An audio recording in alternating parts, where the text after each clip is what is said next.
Life ngenye indlela. South Africa woke this Monday to devastating news. Soccer star Senzo Mayiwa murdered. This is a national tragedy. Why Senzo? There was a cover up. There were so many different stories. Help us. We want to know who killed Senzo. For that independent, whatever paper they are, how dare you? When you go out like that and write something so false and untruth and misleading the nation. Okay. Because at the end of the day, I promise you this, you will have an egg on your face. I've spoken about the Senzo Mayiwa issue so many times, but people have decided that they want me guilty. I see. You know? The So court there's of public yes, opinion. they have decided. So why defend myself? They must believe what they want to believe. Me and God know the truth. One thing I will never do is to protect someone who killed the father of my daughter's father. At what expense, really? So they can believe whatever they want to believe. At the end of the day, God still wins.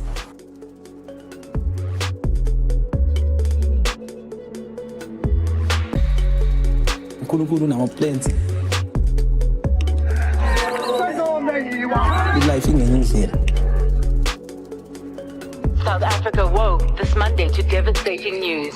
Soccer star Senzo Mayiwa murdered. This is a national tragedy. Why Senzo? There was a cover up. There were so many different stories. Help us.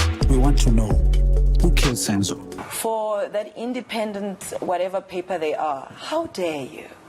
When you go out like that and write something so false and untruth and misleading the nation. Okay. Because at the end of the day, I promise you this, you will have an egg on your face. I've spoken about the Senzo Mayiwa issue so many times, but people have decided that they want me guilty. I see. You know? The So there's court of public yes, opinion. they have decided. So why defend myself? They must believe what they want to believe. Me and God know the truth. One thing I will never do is to protect someone who killed the father of my daughter's father. At what expense, really? So they can believe whatever they want to believe. At the end of the day, God still wins.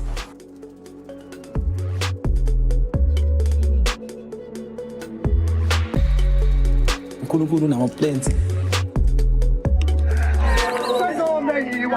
Life ngenye indlela.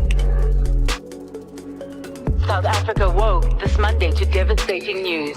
Soccer star Senzo Mayiwa murdered. This is a national tragedy. Why Senzo? There was a cover up. There were so many different stories. Help us. We want to know who killed Senzo. For that independent, whatever paper they are, how dare you? When you go out like that and write something so false and untruth and misleading the nation. Okay. Because at the end of the day, I promise you this, you will have an egg on your face. I've spoken about the Senzo Mayiwa issue so many times, but people have decided that they want me guilty. I see. You know? The So court there's of public yes, opinion. they have decided. So why defend myself? They must believe what they want to believe. Me and God know the truth. One thing I will never do is to protect someone who killed the father of my daughter's father. At what expense, really? So they can believe whatever they want to believe. At the end of the day, God still wins. Look, we hold a view, and a very strong view, that Senzo was killed. And those people in the house know who killed Senzo. We're more than convinced. Personally, I'm more than convinced Kelly knows. I'm more than convinced that she knows something. And there must be a way she must be held accountable. But it must be done in an orderly manner so that its outcome is not questionable. Look, we hold a view, and a very strong view, that Senzo was killed. And those people in the house know who killed Senzo. We're more than convinced. Personally, I'm more than convinced Kelly knows. I'm more than convinced that she knows something. And there must be a way she must be held accountable. But it must be done in an orderly manner so that its outcome is not questionable. Oyisa njengamanje kumele engabe abopha uLongwethwala for killing uSenzo. Senzo was shot by uLongwethwala. There was no one who entered the house. Bese ebopha all these police who have defeated the ends of justice.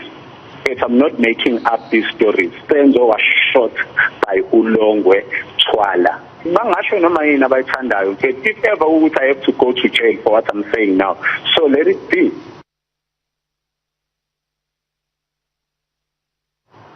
All right. Now, on Tuesday, I did say that we will offer a right of reply to Mr. Twala or the Twala family. And joining me now is Mr. Chicco Twala himself. That's the father of Longwe, and he is the renowned music producer as we know him in this country. Mr. Twala, good morning to you.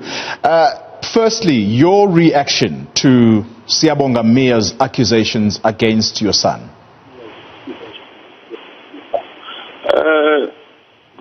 Good day, Koli, and the viewers at home. I don't know whether I'm speaking from the phone or we're using the Zoom speaker. Look, you are on the phone. I can hear you, Mr. Twala. Off my Zoom.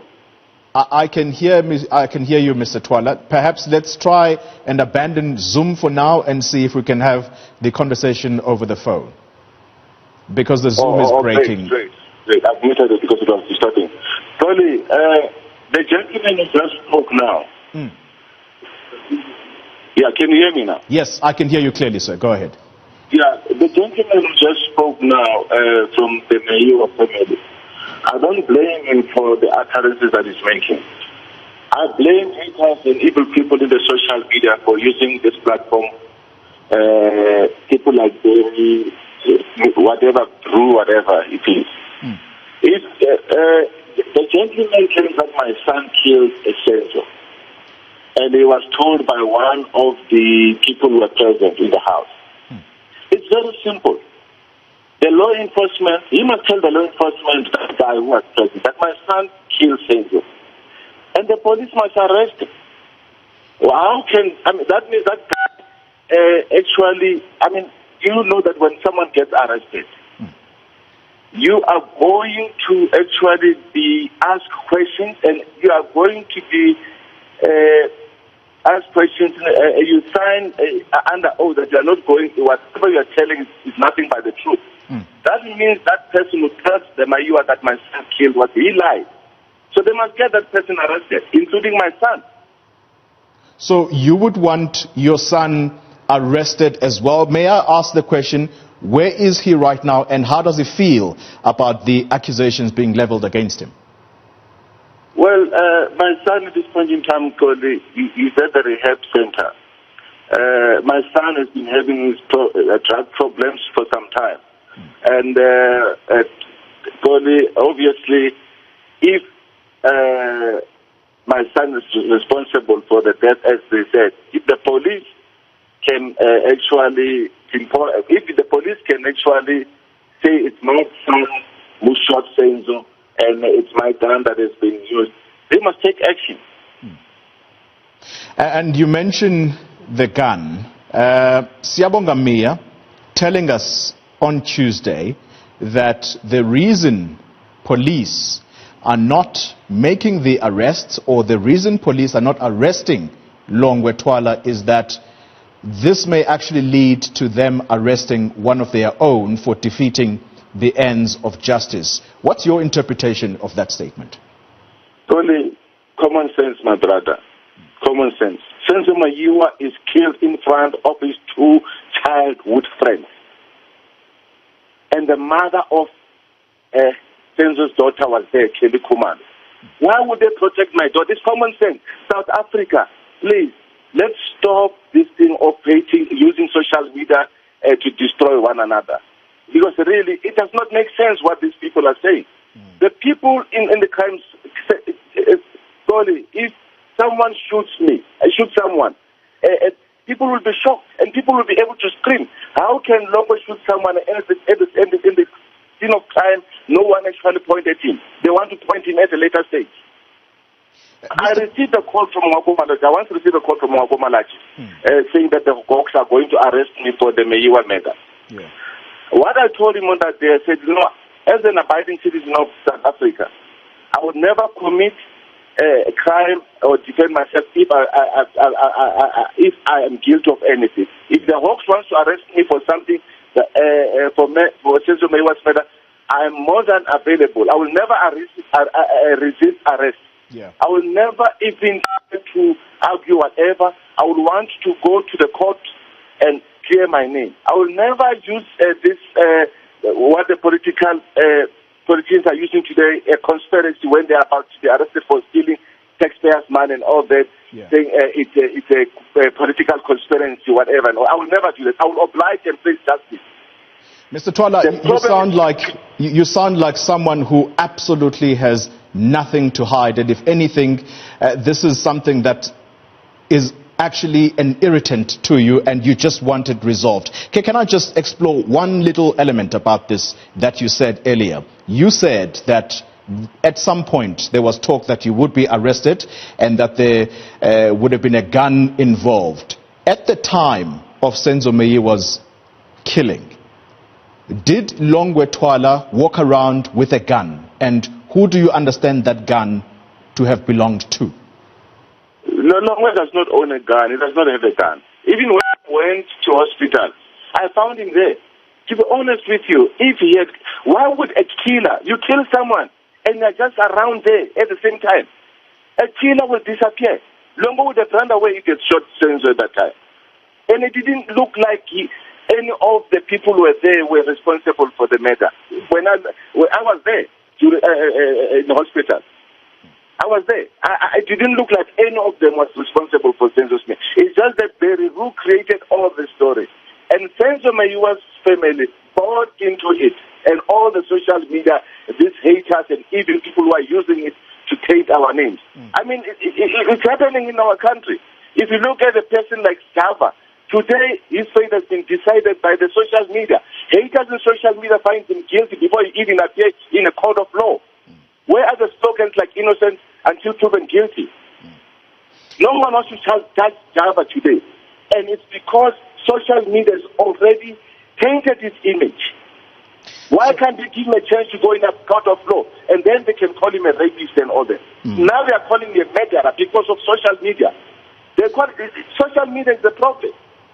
Social media is a problem, and it's the irresponsible use of social media by some, and I absolutely take that on board from you. Tell us about Zandi. Siyabonga Mayor mentioned the name Zandi, and he said that this was the girlfriend of your son Longwe. How does she come into the picture here? What do you understand she did at the time of this shooting? To be honest with you, the relationship was just too new for them to fight. It was just too new.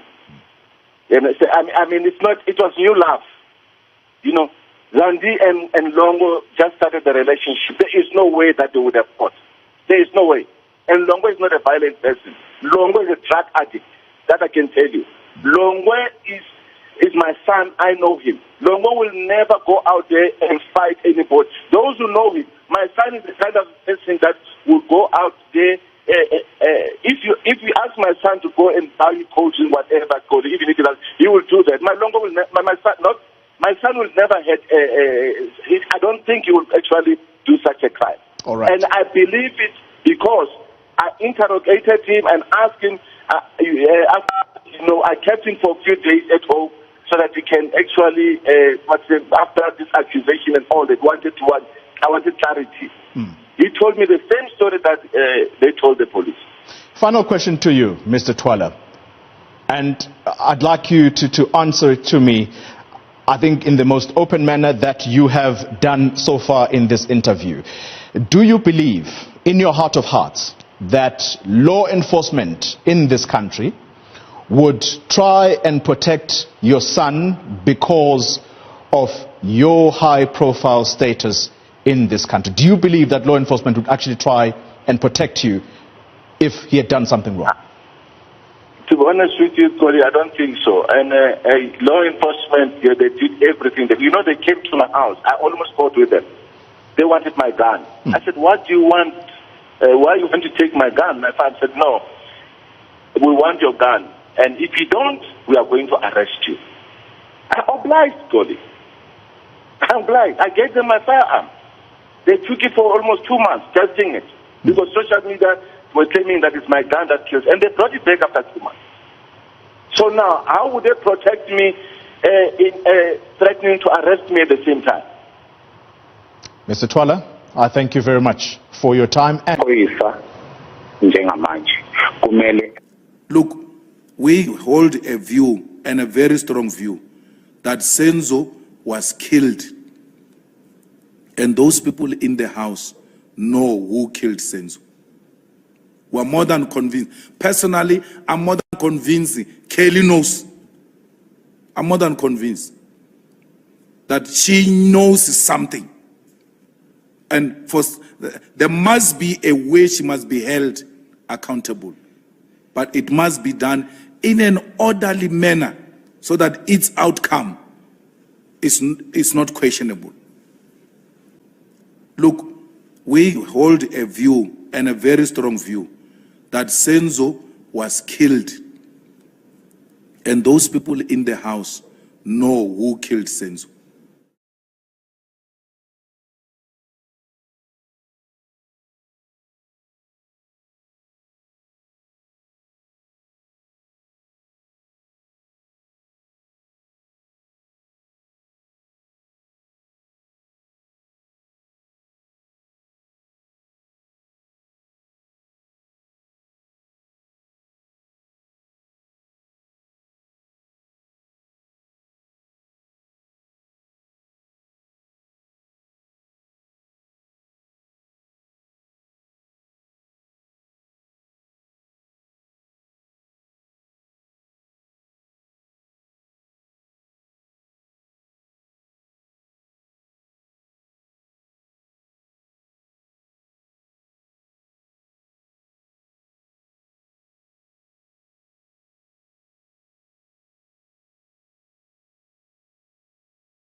Colonel Ulibile Edward Sireo.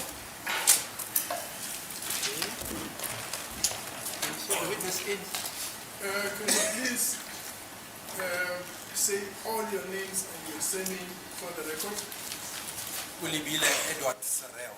Will you have an objection to taking the prescribed oath? I have no objection. Do you understand that taking an oath will be binding on your conscience? I understand. So if what you are going to say before the court is the truth, the whole truth and nothing but the truth, then raise your right hand and say, so help me God. So help me God. So, my Lord. Thanks. As a court, please, my lord, I just, this stage, beg leave to hand up 3 exhibits that the witness will be testifying on.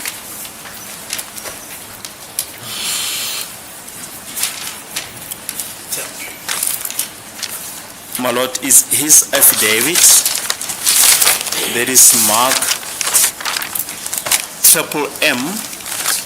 His affidavit was initially handed up with the other affidavits of Colonel Mangena, and it was marked Exhibit X13F. However, no further reference was made to that affidavit. We just request to renumber it as Exhibit M. Any objections on the defense? No objection. No objection, okay. Yes. And since no reference, it was just merely handed up and no reference was made to it, Okay. The record will not be confused. Then MM2, I'm sorry my lord, Exhibit MM1 and MM2, these are court charts compiled by Lieutenant Colonel Sireo.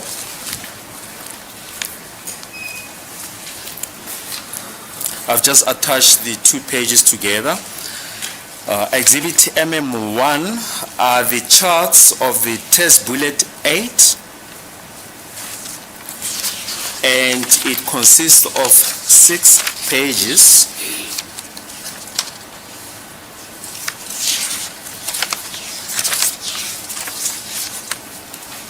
Yes. Page 1 to 3 are the test bullet of groove or length number 1. Sorry, you say? On page 3 you say? 1 to 3?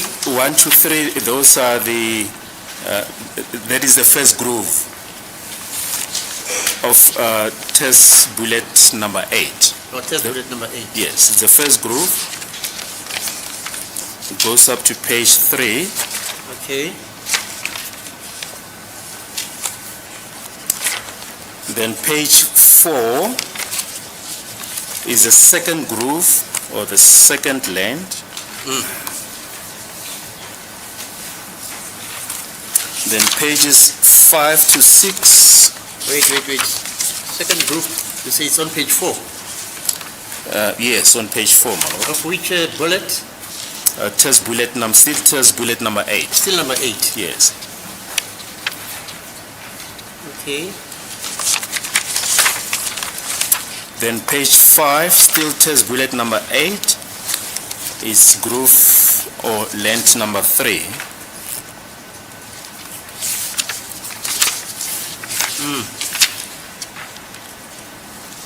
Right. Then page 6, just merely an enlargement of the previous page, still groove number 3. It's an enlargement of page 5. Yes. Right. So that is now as far as Exhibit M1 is concerned. Right. That is test bullet number 8. Okay. Now Exhibit M2 is the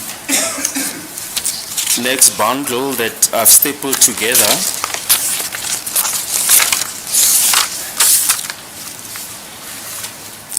And M2, these are the charts for test bullet number 4. Okay. It consists of 6 pages. All right.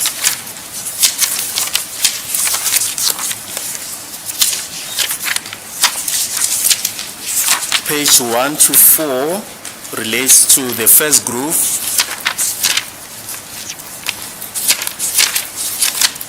For length number 1.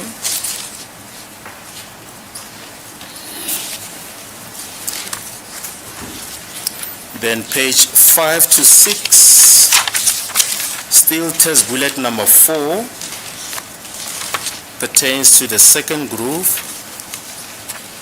or length number 2.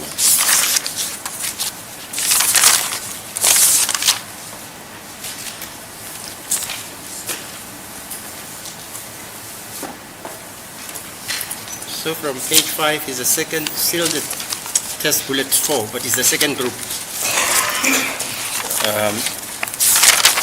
Indeed, my lord.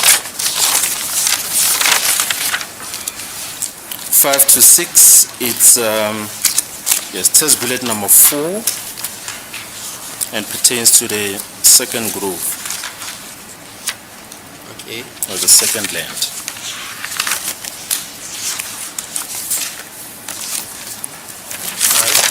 Thank you.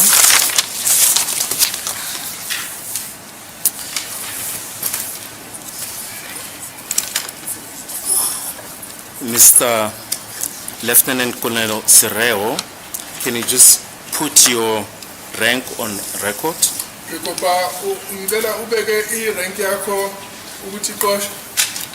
I'm a lieutenant colonel in the South African Police. Lieutenant Colonel Espoisensa Semzansi. And where are you attached? I'm attached to the ballistic section of the Forensic Science Laboratory. Ballistic section laboratory, National Forensic Laboratory. In what capacity? I'm currently the operational team leader at ballistic section. Operational team leader section. And what do your duties entail as the operational team leader? Operational team leader. My duties entail leadership and management of the operational team.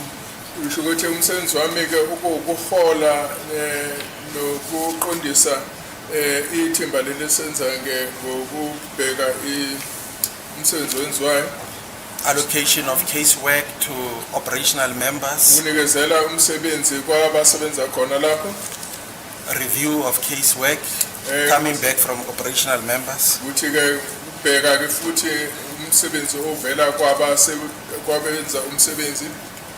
To provide mentoring and coaching of team members.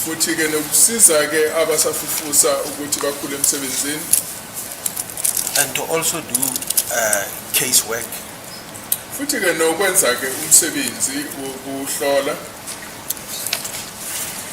Now, when did you join the South African Police? I joined the SAPS in 1995.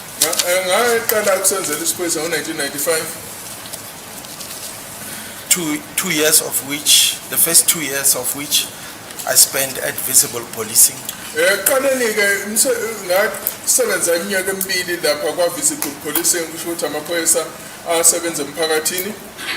Yes, where? That is at Khalishu Police Station in the Northern Cape, in Kimberley. Police Station, Northern Cape. And Kuruman Police Station, also in the Northern Cape. Police Station in Northern Cape. Yes. And thereafter? I joined the ballistic section of the Forensic Science Laboratory in 1997. In 1997, laboratory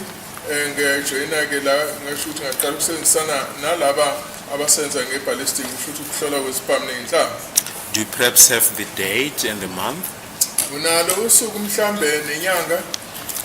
I commenced my duties at ballistic section in 1997, February the 2nd or the 3rd. I'm not sure about the day. I think it was the 2nd or the 3rd. 1997. Ngaqala-ke ukusenza ngicabanga ukuthi kwakuwumhla ka-2 kuFebruary noma umhla ka-3 ngisakhumbuli kahle kodwa kwakuyinyanga yesibili uFebruary ka-1997. I just want to show you a document that we've marked Exhibit M. Ngifuna ukuthi sibheke lapha Exhibit M. If you can turn to page 4 of Exhibit M, there's a signature there. Whose signature is that? Ubani kwasayinda lapho ekhasini lesine? It is my signature, my lord. Wathi mina ngasayinda lapho. And if you turn over the page,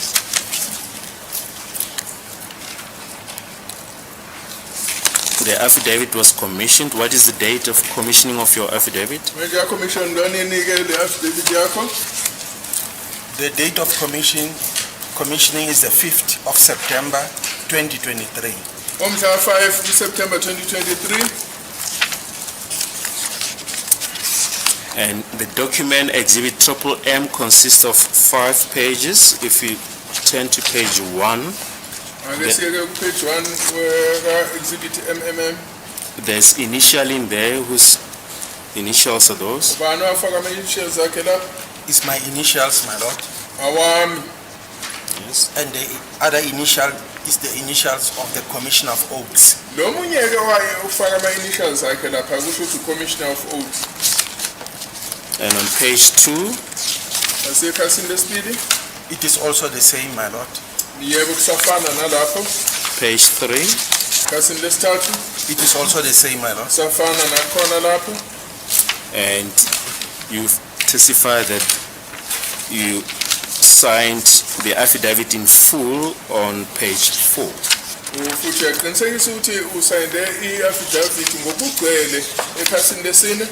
That is correct, my lord. Thank you. Can I ask you then to read the contents of Exhibit M into the record?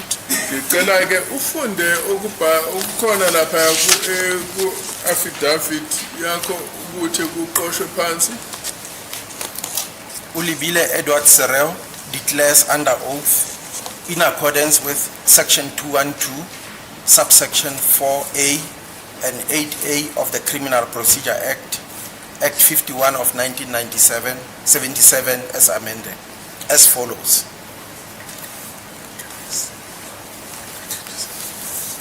Lapha ke ulibile Edward Sereo uyasho ngaphansi kwesifungo ngokuhambisana no section 212 subsection 4A and 8A ka Criminal Procedure Act number 51 1977 ubekisa kanjena. Sorry, let's the witness read his curriculum vitae, right, and thereafter you interpret. So as the court pleases. Okay.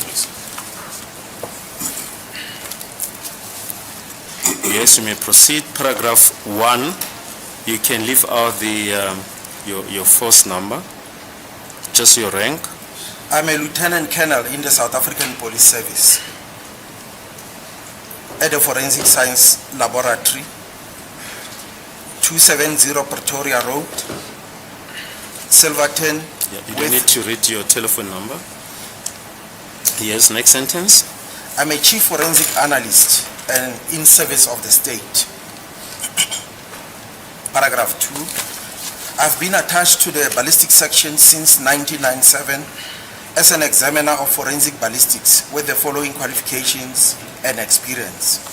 Academic qualifications.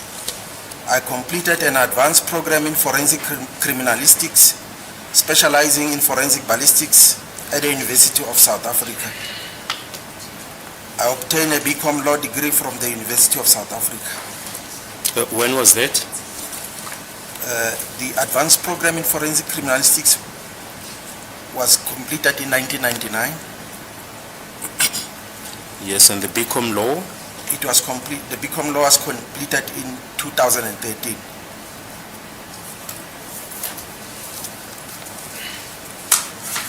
Yes, paragraph 2.2.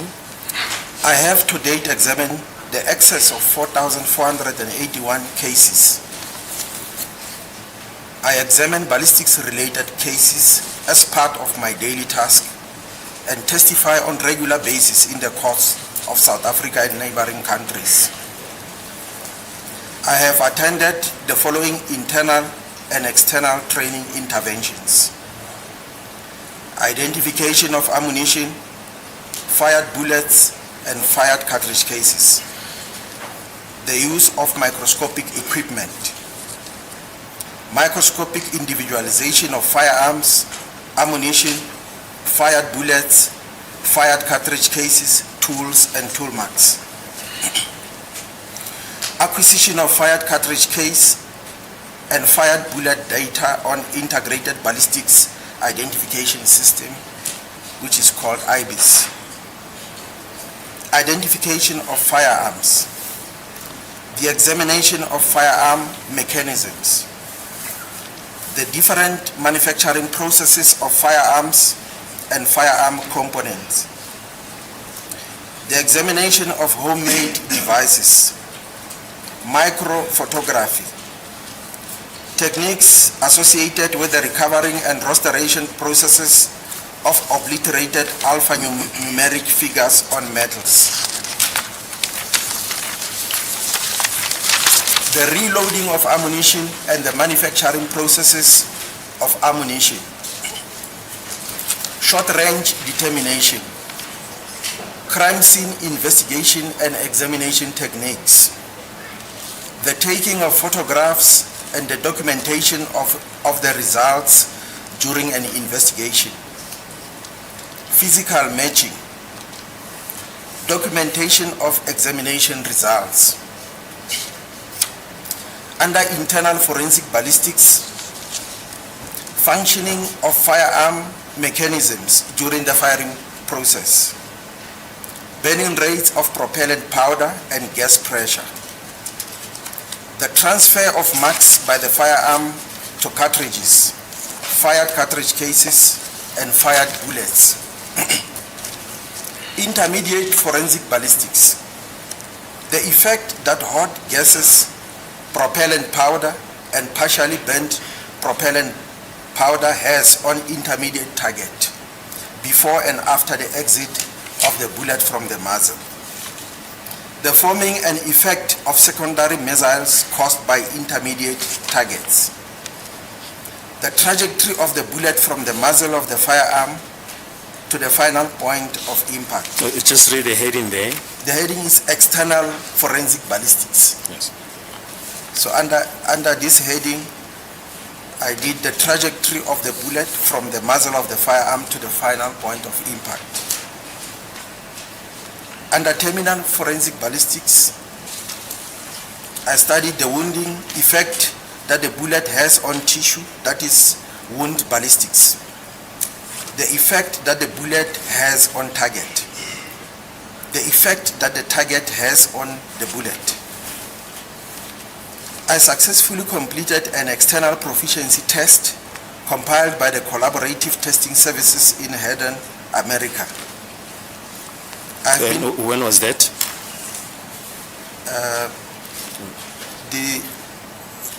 The external proficiency test, they come on regular basis. Okay. I do not have the specific date now. I can't recall the specific date, but we do proficiency test from time to time. Yes.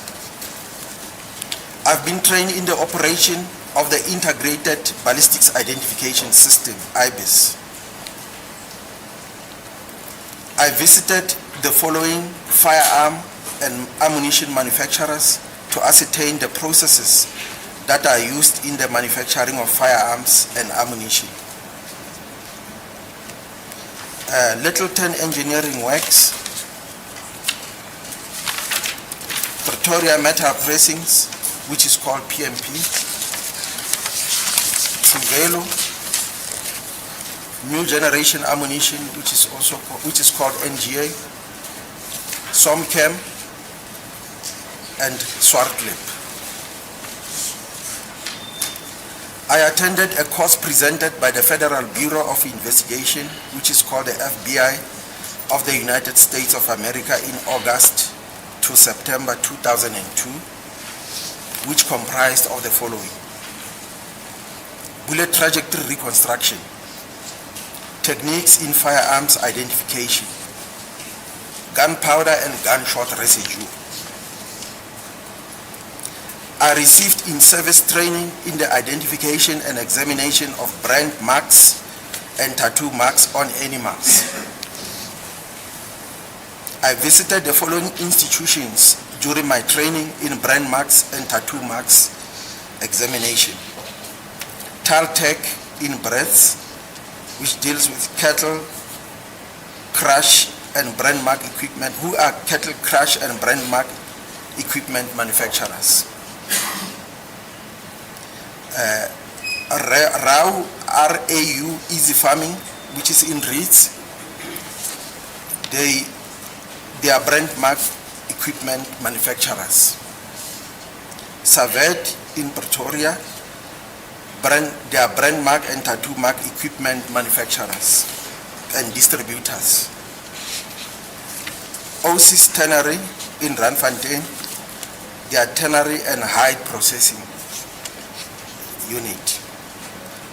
SAPS mounted unit in Potchefstroom, they do freeze branding. Swart Regens in Northwest, that was for brand mark demonstrations.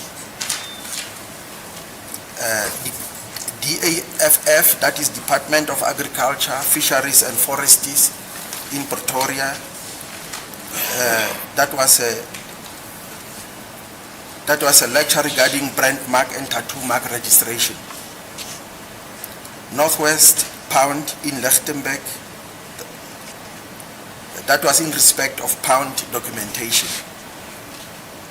GMP Basic in Johannesburg, that is in respect of animal identification systems. I was declared competent and proficient in forensic ballistics examination. Yes, we can stop there to give Mr. Noble, the interpreter, the opportunity to interpret.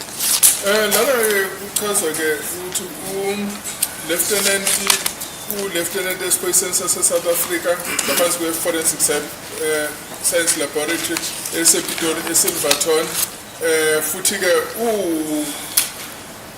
Chief Forensic Analyst, which would home country move, Egusloleni, and Futiga, who Sevenzela Umboso. So it was the section here, ballistic 1997, slowly where Zipamu needs the Tlamvu, and Futigi Fundazaka is Habarajena, Fundazaka, which own an advanced program here, forensic criminalistics.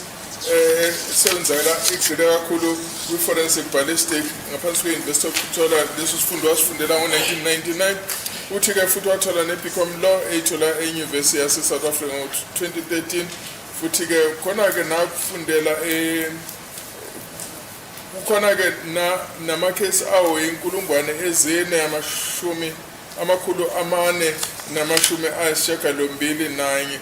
Where Wamakes are seven Warner and Futiga wa Fundaganesi, Fundo la Fundela Konaga, Ukomba is in Tamfu, in Tamfes to Cholewe, Namakatrichiga Apuma, Pamini, Asset to Cholewe, sends some microscope, sends a microscope, was Buta Abone, West Lugana in Tamfu. Nokuthola ke ama cartridge asesetshenzisiwe sebenzisa lo mshini okuthiwa integrated ballistic identification system mshini uzama ukuhlaziya ukufanana kweinhlava esesetshenzisiwe nokuthi ke akhombe ibhamu nokwehluka kwazo khombise futhi ke nokuthi uzihlola kanjani ibhamu ukuthi zisebenza kanjani futhi ke wafunda ke nokuthi ke akwazi ukukhomba ukuthi kwakhiwa kwezibhamu nokwakhiwa kwezinto ezisetshenziswa ezibhamini kunjani ukuthi kahlole futhi nokuthi izibhamu ezakhiwa ekhaya oqhasha bakhiwa kanjani and futhi ke nokuthi ke indlela obakhwa ngazo zinjani bese wafunda ke nokubheka izithombe zezinto ezincane ezikhishwa ngo-microscope futhi ke ney'ndlela zokuthi kutholakale izinombolo mhlawumbe ezake zagcina zibhaliwe ezibhamini wafunda ke nokufakwa kwey'nhlamvu ezibhamini and nokuthi ke ubude ke bebanga elingadutshulwa inhlamvu ethize lingakanani nokuthi ayohlola iy'ndawo lapho kwaba nesigameko esithize njani nokuthi ke ayohlola ke ukufananisa izinhlamvu ezisetshenzisiwe and nokuthi ke abhale imiko emihle echaza ngalokho asekuhlolile. Funda ke futhi ke nokubheka ke ukuthi kwenzekani ngaphakathi kwesibhamu qhubeka funda futhi nokufunda ukuthi uma ke ibhamu sesidutshuliwe kwenzekani mhlambe ke ngemimoya le eshisayo iphuma ngaphakathi kwesibhamu ukuthi isebenza kanjani. Qhubeka kwafundela futhi ke nokuthi inhlangu isiphumile esibhamini kufanele ihamba kanjani iziyofika la efike ishaye khona. Funda nokuthi ke egcineni kwenzekani mhlambe ke la inhlamvu esishaye khona mhlambe ke la kuba khona nenxa ukuthi inqaba lifanele libe njani uma inhlamvu idubule ngayiphi indlela. Qhubeka kwafunda nezifundo eziningi ezifaka futhi nokuthi ke i-IB system isetshenziswa kanjani. Wathi wavakashela ney'ndawo lapho kwakhiwa khona izinhlamvu ezinjenga-Littleton Engineering Works, Pretoria Metal Processing, i-Truvelo, i-New Generation Ammunition, Sonchem, Swartcliffe. Futhi waya-ke nasemelika ukuyofundela khona ifundiswa i-FBI wahlala iy'nyanga ey'mbili August noSeptember 2002 lapho efunde khona ukuthi inhlamvu ihamba kanjani nesibhamini nokuthi ke aqhubeka phambili nokufunda ukuthi izibhamu zikhonjwa kanjani. Ufunda nokuthi ke i-gunpowder noma ke le powder ifakwa ngaphansi phakathi kwesibhamu ihlala isebenza kanjani futhi ishiya ke izimpawu ezinjani. Futhi waqhubeka efunde wayobheka ke nokuthi ama-tattoo marks ahlala kanjani ezilwaneni. Waseke futhi efundiswa labo abakha izinto zokusebenzisa ke ukubeka izimpawu ezithize ezilwaneni njengasey'nkomeni efana nako-TAL, Rausavet, Oasis no subs la mounted unit la bamfundisa khona ukuthi uma kusetshenziswa lolu hlobo kuthiwa i-freeze branding isebenza kanjani. And waqhubeka nako-Sword Reference nako-DAF ePretoria lokuthi make zibhaliwe iy'lwane kugcinwa kanjani imibiko echaza ukuthi iy'lwane yiziphi ezibrandiwe. And qhubeka ke kuya koma-Lichtenburg eNorthern Cape eNorth West Pound la bamchaza khona ukuthi iy'nkomo esezibekiwe zibekwa ngayiphi indlela. Waye ko-GM Basic eJohannesburg la khona efundiswa khona ukuthi izilwane ukwazi ukuzibona kusetshenziswa ziphi iy'nhlobo ney'ndlela zokuthi iy'lwane ukwazi ukuzikhomba. And futhi wagcina etholeke neqhuzu lokuthi ke umkantshubomvu ekusebenzeni ke ngezibhamu nezinhlamvu ukuhlola izinhlamvu zesibhamu. Thank you. If I can take you back to page 1 of Exhibit Triple M, paragraph 2.2. In the second sentence, you mentioned that you testify on regular basis in the courts in South Africa. In which forums have you testified? Nje lana ku 2.2 yachaza ukuthi ujwayele ukuthi uyo fakaza lapho ke kudinga ukuthi ufakaze khona la ezweni South Africa. Kuyabuzwa ukuthi wayefakaza endaweni ezinjengasi. I testify both in criminal matters and civil matters. Dinge ubufakazi lapho kuqulwa khona amacala obugebengu namacala criminal lapho kunezibikiswana ezingafaki ubugebengu. And in lower courts and high courts. Uthi uletha ubufakazi inkantolo ezinkulu neinkantolo ezingenzansi. And when was the last time that you testified in court? Wagcina nini ke ukufakaza enkantolo? I was testifying last week in the High Court of Thohoyandou. Kuleli viki eledlule ngangifakaza enkantolo enkulu yaseThohoyandou. You also mention in the same paragraph that you also testify in neighboring countries. Ufezile nokuthi uyafakaza ke nasey'nkantolo zasemazweni ancikene nelomzansi. That is correct, my lord. Bathi yebo kunjalo. In which countries have you testified? Imaphi amazwe oke wafakaza kuwona? I testified in Swaziland on several times. Kaningi ke sengile ngayo fakaza kwela kaNgwane kaningana.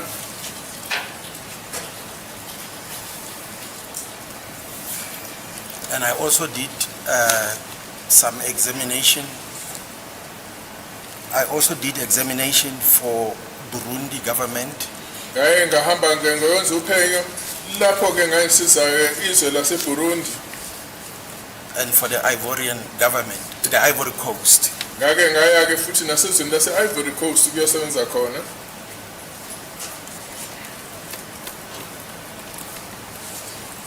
Do you remember which years? Ngiyakhumbula iminyaka. And the type of cases? Nohlobo ke lwemacala owasebenza ngawo. It's many years ago. I think it was around 2005, my lord. Sekudlule isikhathi eside ngicabanga ukuthi kwakuwunyaka ka-2005.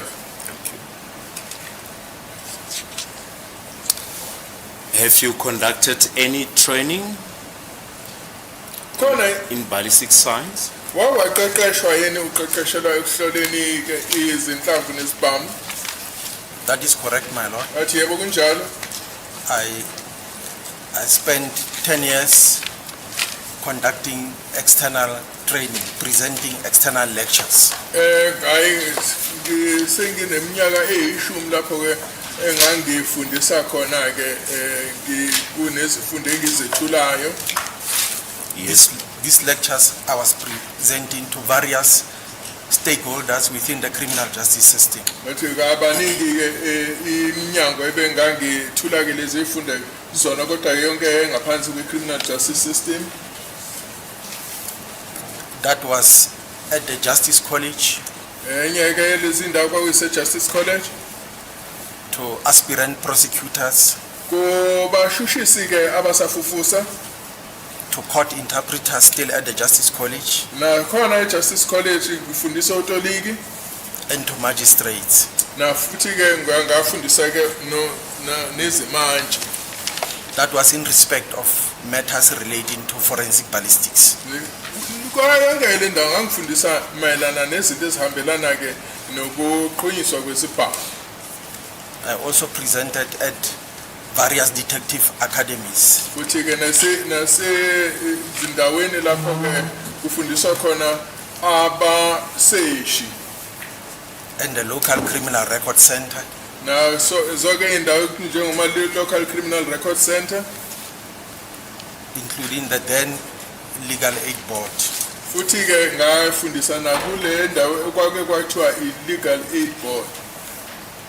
All these presentations were in respect of forensic ballistics. Futhi yonke ke le ndawo la ngangifundisa khona ngangifundisa ke nge-forensic ballistics.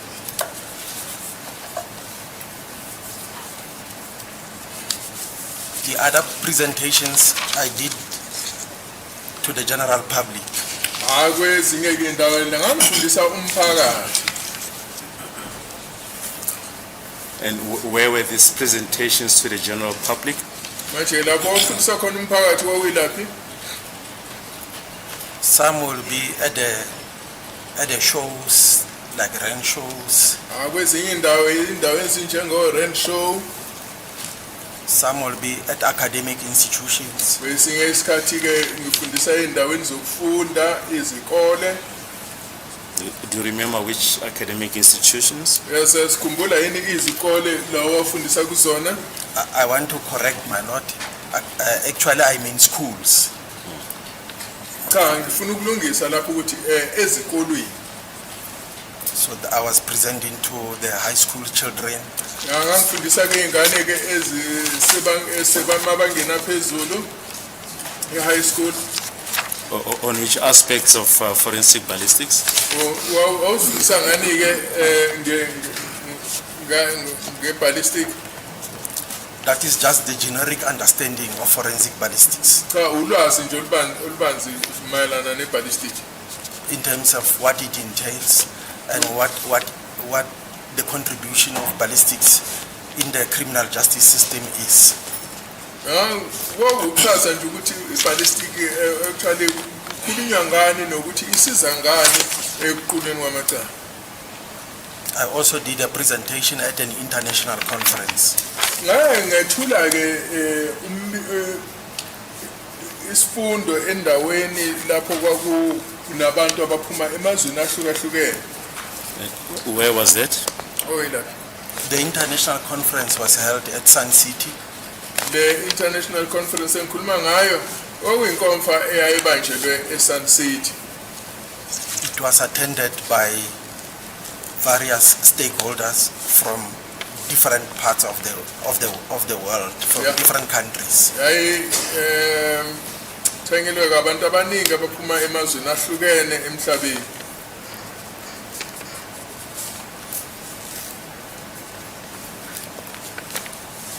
And what was the subject of your presentation at this conference? Manje ke isihloko salokho awufundisa ngakho kuyini? It was about the contribution of forensic ballistics in the investigation of crime. Ngikhuluma ngomthelela we-forensic ballistics ekuhloleni nasekuphenyisiseni kwamacala. That is the contribution of forensic ballistics in the criminal justice system as a whole.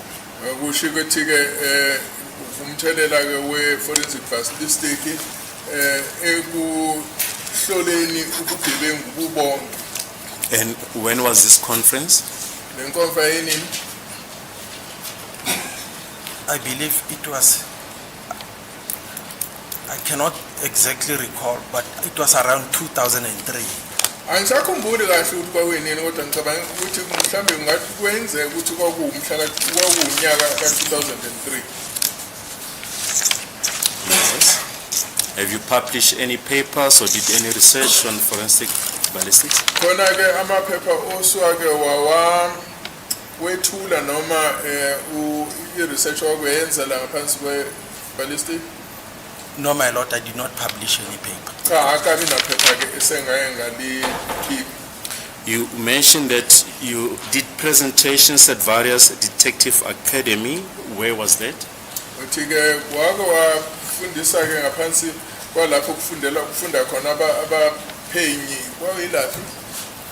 It was in Hammanskraal, my lord. It was Benoni in the East Rand. It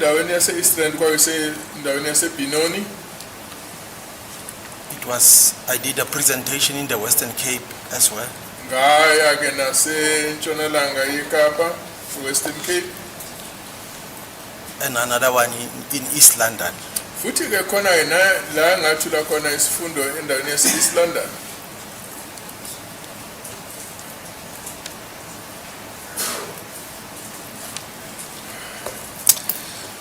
And just for record purposes, Justice College, what type of college is this?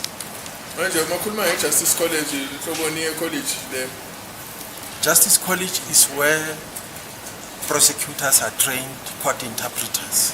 Justice College ilapho kufundiswa khona ke otoligi nabasushisi.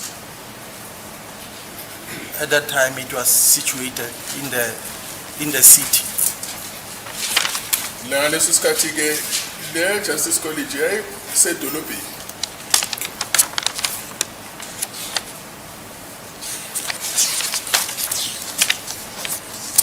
And have you peer reviewed the work of your colleagues? Manje kwakwahlola yini umsebenzi owenziwe abanye kusebenzisana nabo? That is correct, my lord. Athi yebo kunjalo. Yes.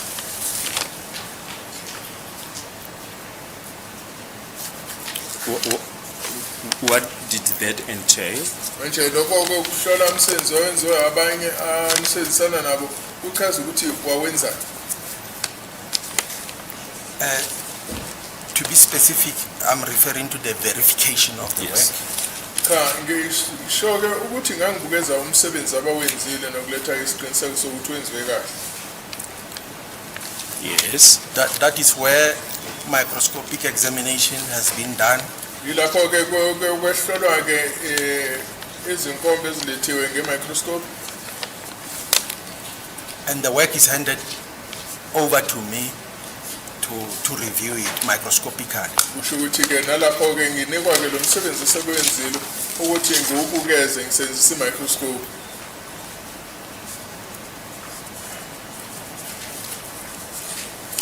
Do you perhaps remember how many cases have you peer reviewed? Manje awusho ukuthi mangaka amakhesi osuke wawabukeza? Just a rough estimate. Mhlambe ungasinika nje ukuthi mhlambe uqagela ukuthi ngabe mangakanani? I believe that will run into thousands, my lord. Ngibekisa ke ngibonisa ngathi ke angengene inkulungwane namakhesi esike ngawabukeza. If not hundreds, considering the length of time I spent at ballistics. Nje mase ngibheka isikhathi ke sengayihla ngasihlala lapha eballistic hayi maningi angangena nasemakhulwini.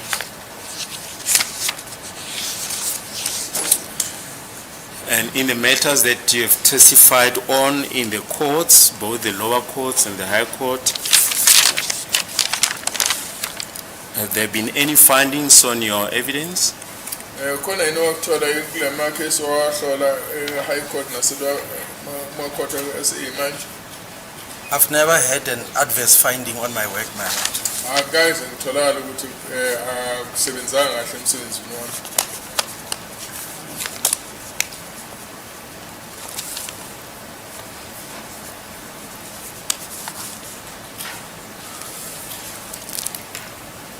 And can you perhaps remember offhand in how many cases have you testified?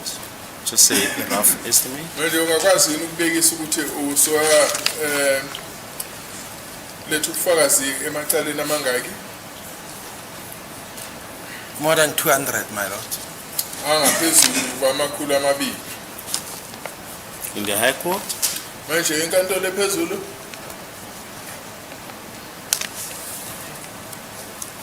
I will say not more than 100, man. Ngicabanga ukuthi aweyeqe awaleqe ku. Thank you. Do you know the previous witness, Lieutenant Colonel Mangena? Uyamazi lo file sado lethu file la Lieutenant Colonel Mangena. I know him. Ngiyamazi. How do you know him? Mazi kanjani? He's my colleague at ballistic section. Sebenzisana naye endaweni ballistic section.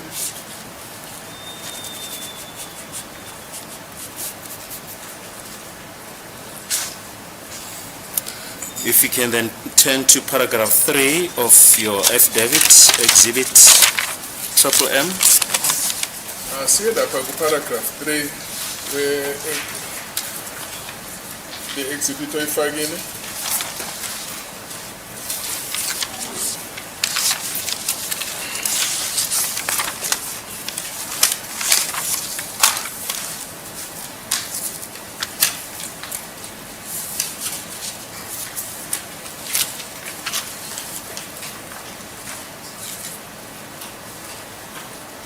Yes, you may proceed.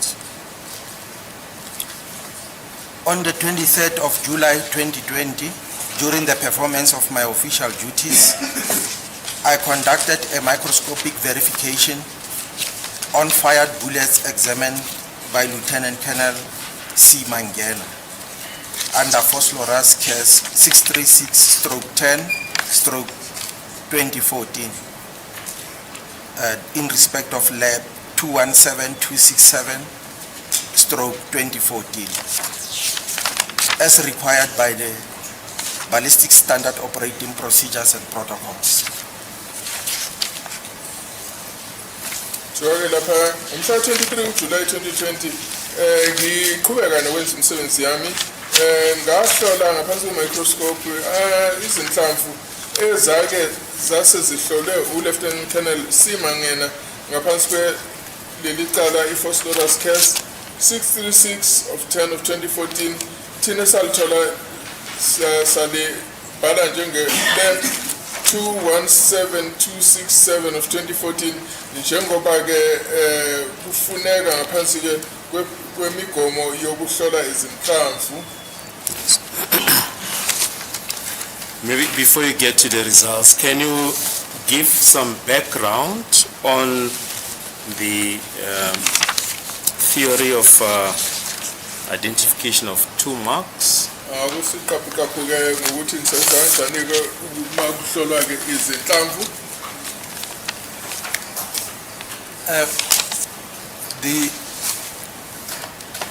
To be able to do microscopic examinations, comparisons, Ukuze ukwazi ukuthi uhlole bhekisisa inhlamvu ngaphansi kwemicroscope. as ballistics practitioners, we rely on the theory of identification. Thina ke abasenza lo msebenzi sisenza ngaphansi kwalo kuthiwa i-theory of ballistic examination. The custodian of which it is FT. Abaphethe ke leyo i-FT. And what does FT stands for? FT umele Association for Firearms and Tool Marks for Examiners. inhlangano ke yaba ebheke izibhamu namathuluzi okusebenza ngezibhamu. So there's currently only one theory of identification which governs the work that ballistics is doing. Khona i-theory yodwa esetshenziswayo kwabahlola i-ballistic. So globally, all ballistics practitioners, they subscribe to this theory. Kusho ke umhlaba wonke kusetshenziswa yona le theory eyodwa. Just one here.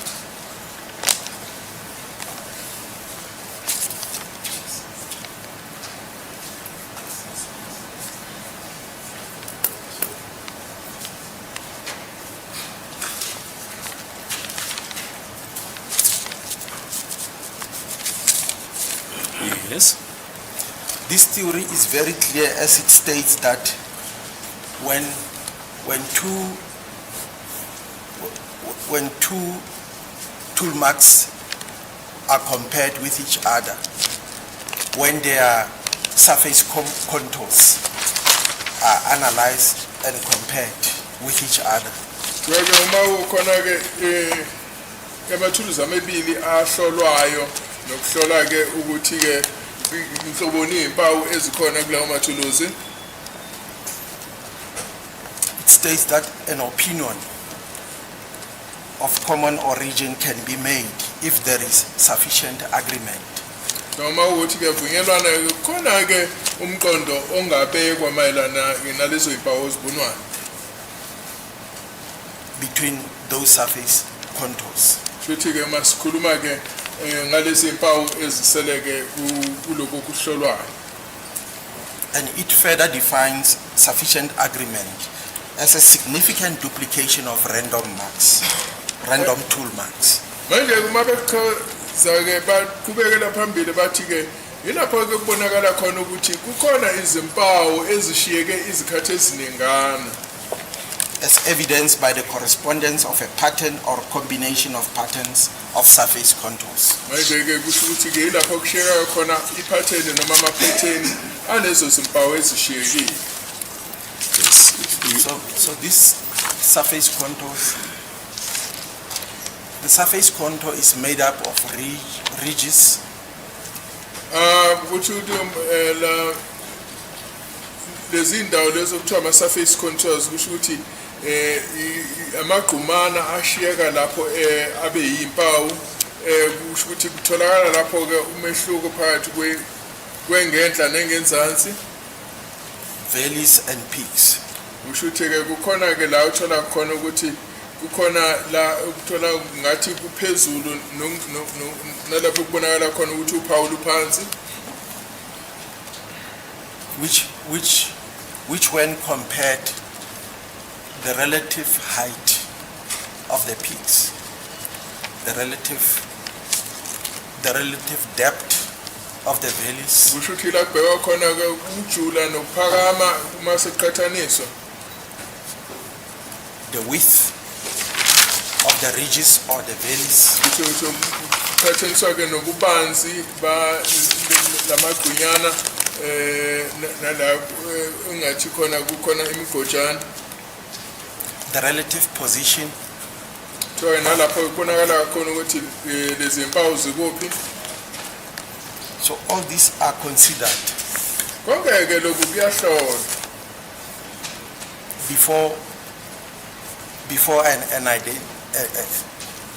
before an examiner can consider whether or not an identification has been made. ukuthi ke egcineni ke lo ohlolayo ezobona ukuthi kukhona yini okungakhonjiswa. It defines what significant agreement is. Chaza futhi nokuthi isivunyelwano esiphathekayo yisiphi. Briefly, it states that agreement is significant when the condition of a best known non-match has been exceeded. Kuthiwa ke isivumelwano ke kungathiwa singakwazi ukuthathwa uma kuwukuthi khona izimo zokungafani ezikwazi ukuthi sifinyeleleke. Can you just explain non-match? That is when the agreement in individual characteristics exceed the best agreement demonstrated between tool marks known to have been produced by different tools. Ke uma ukuthi ke kufinyelela la ukubonakala khona izimpawu ezingeke zalethwa amathuluzi ehlukile. So in a question of a known non-match, what happens is tool marks that are known to have been produced by two different tools, even if it is known that they have been produced by two different tools, those tool marks are deliberately compared. Thoya nanoma ngenzeka ukuthi kusetshenziswe amathuluzi ahlukile, izimpawu ezishiwayo lawo amathuluzi nazo ziyaqhathaniswa to seek similarities which may exist between them. ukuthi kubonakala ukuthi khona yini izimpawu ezikhombisa ukufanana. Because this is based on the fundamental principle that it is humanly impossible to manufacture two objects so that they are microscopically identical. Lokho kuncike kakhulu kulesi simiso sokuthi akwazi ukuthi kube namathuluzi athi umese akhiwe ebese efana nemishi kuze kuyofikela la ukuthi khona uma kuhlolwa ngemicroscope uthola ukuthi ukufana kusekho. So as a result of this, ballistics, when we express our findings and say the two tool marks have a common origin, manje kuma sihlola ke bese sithi ke izimpawu ezishiwe amathuluzi sibonakala ngathi zenziwe into eyodwa siphuma entweni eyodwa. we do not state that they are microscopically identical. Asisho ukuthi zifana ncimishi ngaphansi ke ku microscope. Just a minute.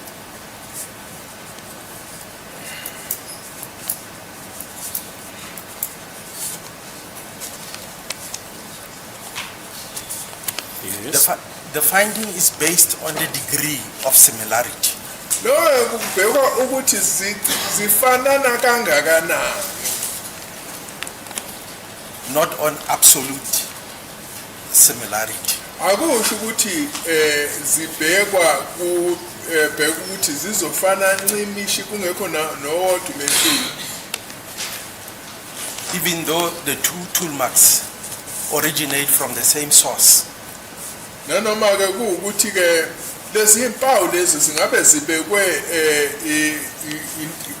kusetshenziswa into eyodwa. There will always be a smaller degree of dissimilarity between them. Kuzoba khona umehluko phakathi kwalezi impawu. What is important is that the degree of similarity must outweigh the degree of dissimilarity. Okusemqoka ukuthi ke ukufanana kufanele kubonwe kungaphezulu ngezinga kunokwehlukana. Just a minute.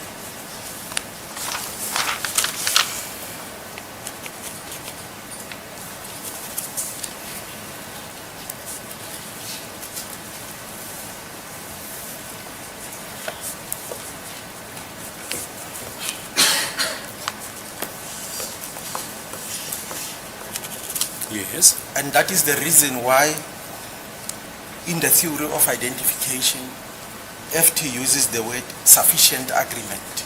Yikho ke lapha iFT isebenzisa khona iphuzu lokuthi ke kufanele kube nokuvumelana okulingene.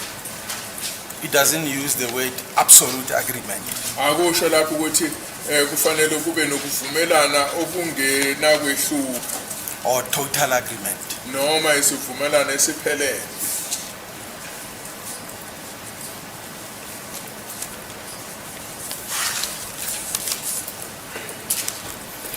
The theory further states that the statement that sufficient agreement exists between two tool marks means that the agreement of individual characteristics is of a quantity and quality that the likelihood another tool could have made a mark is so remote as to be considered a practical impossibility. Ke lapho kuthiwa ke ufanana ke kwezimpawu lokho kufanele kuholele ekutheni kuthiwe angeke kube kuukuthi kwenzeke akukuthi ngenzeka ukuthi ngabe kwenziwe amathuluzi ehlukene. And just before you proceed, the document that you are referring to is this exhibit LL5, AFT theory of identification. Manje ke la ufunda khona ufunda ke incwadi le kuthiwa FT theory of identification. That is correct, my lord. Bathi yebo ngisebenzisa yona impela.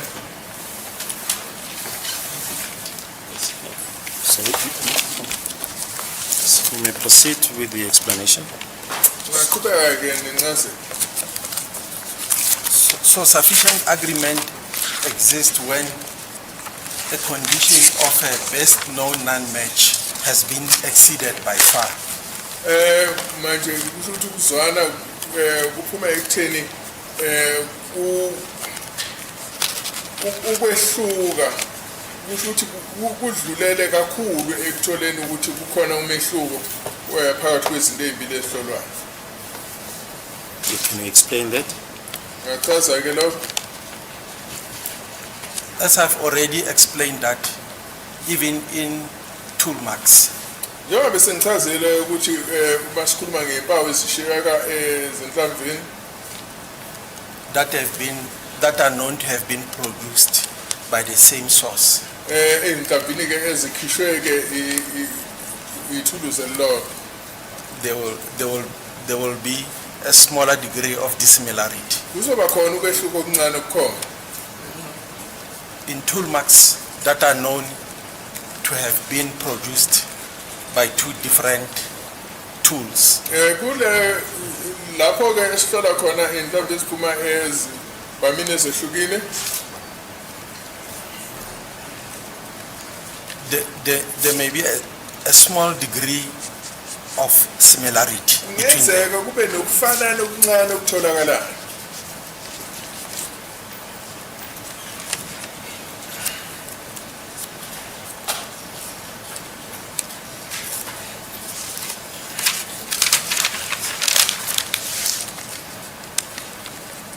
But the differences that exist in those tool marks will be significantly higher than the similarity that exists. Kodwa ke ukwehlukana ukutholakala lapho kuzoba kukhulu kakhulu kunaloku kufanana okungabe kutholakele.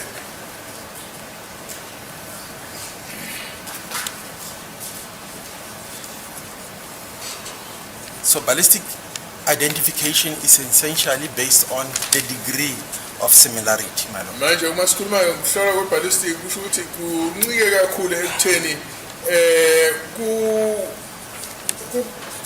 kubhekwe kwabona ukuthi-ke kutholakale umehluko noma ukufanana okungakanani. So the similarity which exists between tool marks which are known to have been produced by a single tool. Manje kufanana ukutholakala-ke lapho ukutholakala impawu ezishiwe ithuluzi elilodwa.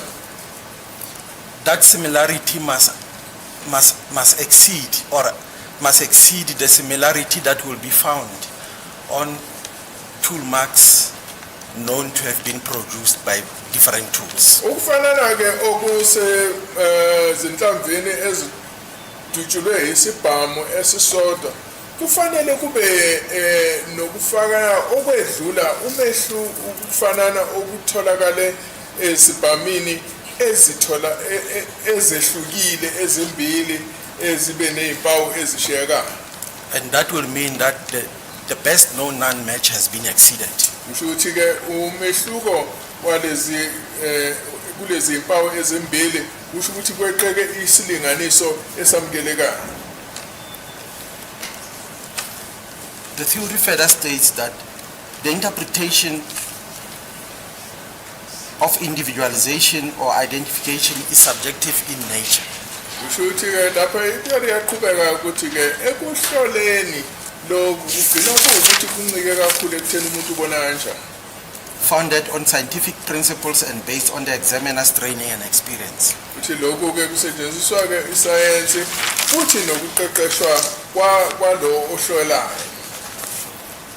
I want to emphasize, my lord, that only the interpretation is subjective in nature. Ngicela ukusho-ke lana ukuthi into-ke encike kakhulu ekuboneni kwalo ohlolayo ukuchaza kuphela.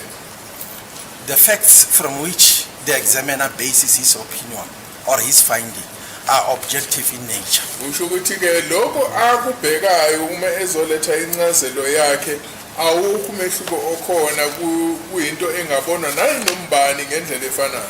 Just a minute.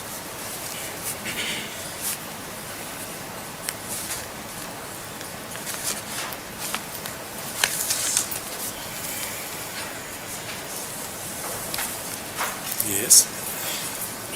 The marks that are transferred by the firearm to fired cartridge cases and bullets, those marks form part of the objective facts.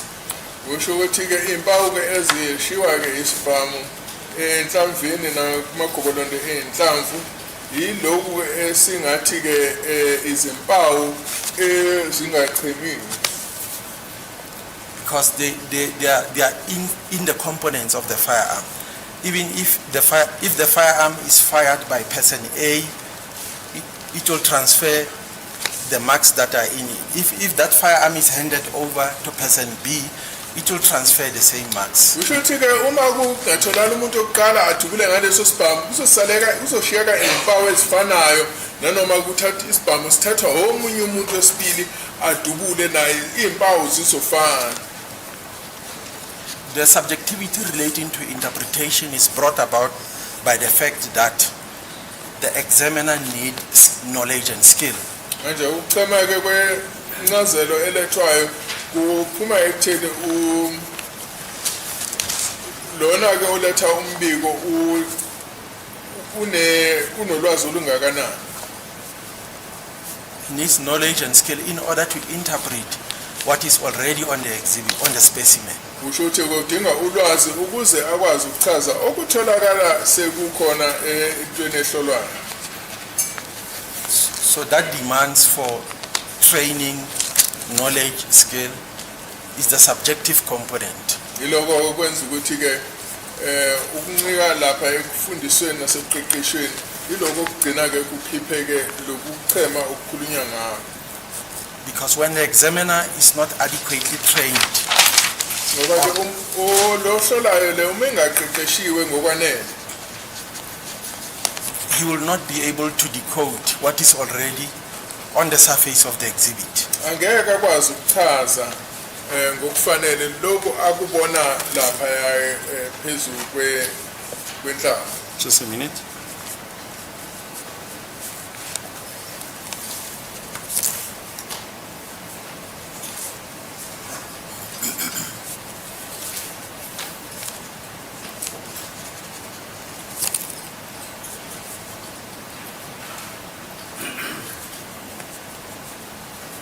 Yes. So that is why the interpretation is subjective, my lord. Yiloko okwenza ukuthi ke kube nokwehluka ekuchazeni ukuthi okutholwayo lapha kuyini. Yes, and this theory that you've just expounded upon, what is it called? Manje le theory osanda kuyichaza ibizwa ngokuthini? It's called theory of identification as it relates to toolmarks. Wathiwe lona kubizwa ukuthi i-theory yokukhomba okutholakala ke yokukhomba impawu ezishiwa amathuluzi. And by 2 marks, what is it implied? Manje kuma sikhuluma ngala mathuluzi la sichaza ukuthini? The word toolmarks is a broad term. It's not only limited to ball cutters or screwdrivers. It includes firearms as well. Manje kuma sikhuluma ngamathuluzi asikhulumi ngamathuluzi mhlambe okunqamula ucingo nezinto njengalezo. Kukhulunywa nangezibhamu. Because a firearm is just a tool that is just transferring marks to a softer surface. Isibhamu ithuluzi elishaya impawu ebusweni benhlanzi.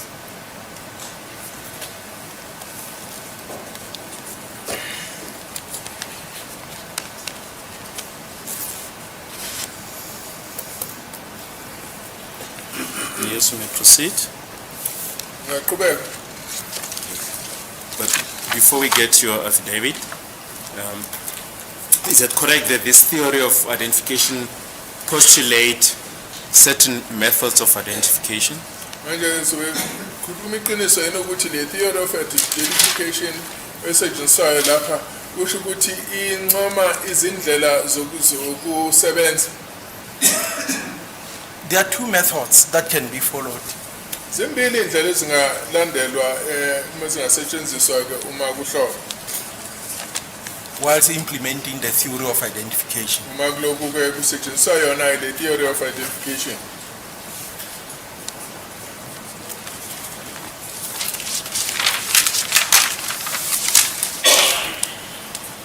There's a pattern matching method. Kona lo kuthiwa pattern matching method, which is also called the traditional method. Ngokusho ukuthi indlela ke esisetshenziswa isikhathi eside. The second method is called the CMS, the consecutive matching straya. Okulandelayo kuthiwa i-consecutive matching straya. Usho ukuthi lapho kusetshenziswa ukuthi kuhlolwa ke ukufanana kwemigqa. And I must emphasize that the adherents of both methods, they subscribe to the theory of identification because we only have one theory of identification. Shuthi ke lezindlela zombili zisetshenziselwa ke ukusebenza umsebenzi wokuhlonza.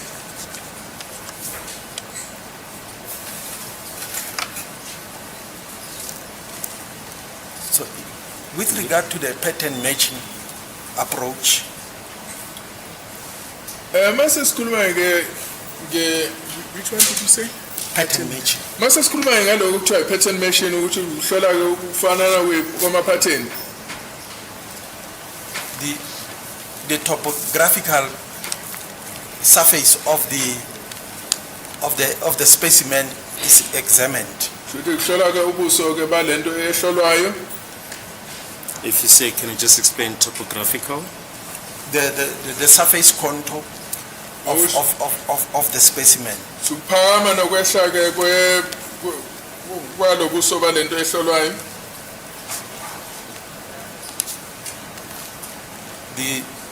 where as I have already explained, that there will be ridges, there will be valleys, njengoba bese ngishilo ukuthi kuzoba namagqoma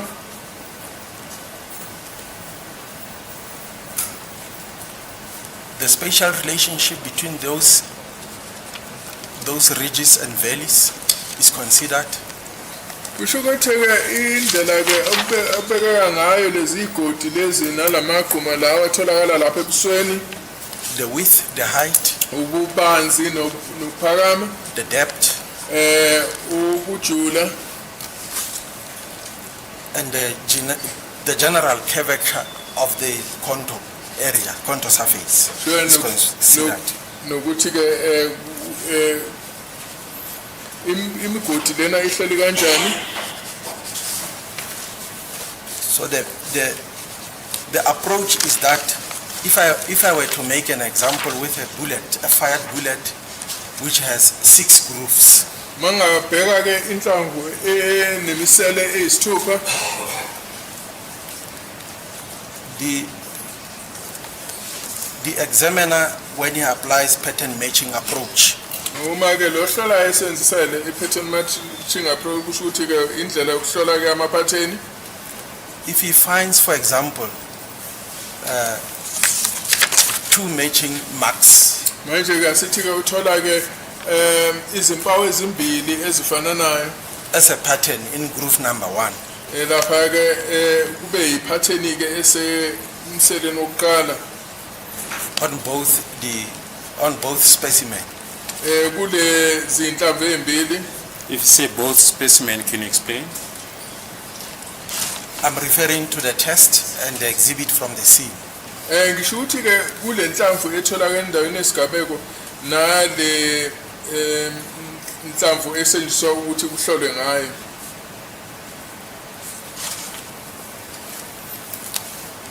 When he rotates the bullet to the second groove, And uma eseguqula-ke inhlamvu eseyiguqulela emseleni wesibili, so that it is so that both of them are in perfect orientation. ukuthi-ke ziqondane ngendlela ezibonakala ngayo. And he finds the surface contour on the exhibit which is similar to the one on the test. Nje abesethola ukuthi kukhona-ke lapha kuhuzuka khona okubonakalayo kule nhlamvu ephuma endaweni yesigameko nenhlamvu esetshenziswayo ukuhlola ngayo, ukutesta ngayo, which is having 3 matching marks, for example. futhi-ke ezinezimpawu ezintathu ezihambisanayo.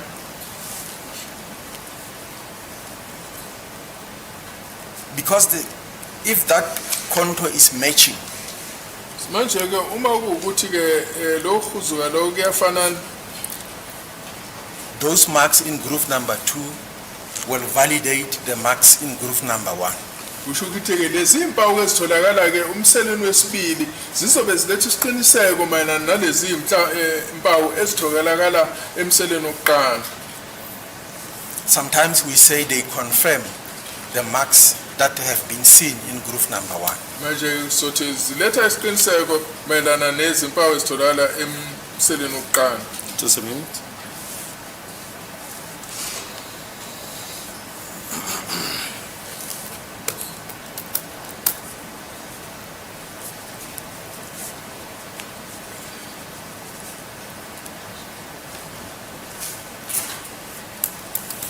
Yes.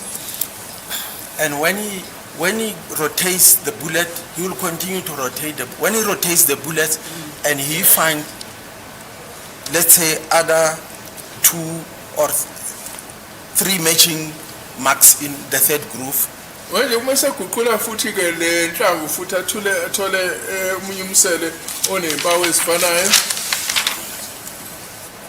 also in the same relative position. kusho ukuthi-ke futhi-ke tholakale ey'ndaweni ezifananayo. Those marks will further confirm what has been seen before. Manje-ke lezi mpawu-ke ezintsha ezitholakalayo zizoqinisekisa lezi ebese zibonakele ngaphambilini. He will continue rotating the bullet like that until he has arrived at groove number 6. Uzoloko eguqula inhlamvu kanganjalo aze afike lapha ethola ke umsolo wesithupa. And he must do the same with the lengths on the specimen. Kusho ukuthi ufanele enze lokho ke bheka nobude ke lapha kulezi inhlamvu anazo. And just explain what is a length. In the rifling of a firearm, inside the barrel of the firearm, there is a groove, there is a length. Those are they are part and parcel of the rifling of the firearm. Kuthiwa ukhona imigqa khona la ngaphakathi kombhobho wesibhamu.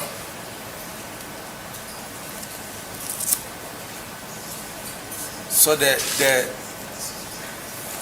length on the bullet is actually a groove impressed area from the barrel of the firearm. Kusho ukuthi ke lolu phawu lushiwa enhlamvini lushiwa ke ile misele ela ngaphakathi kombhobho wesibhamu.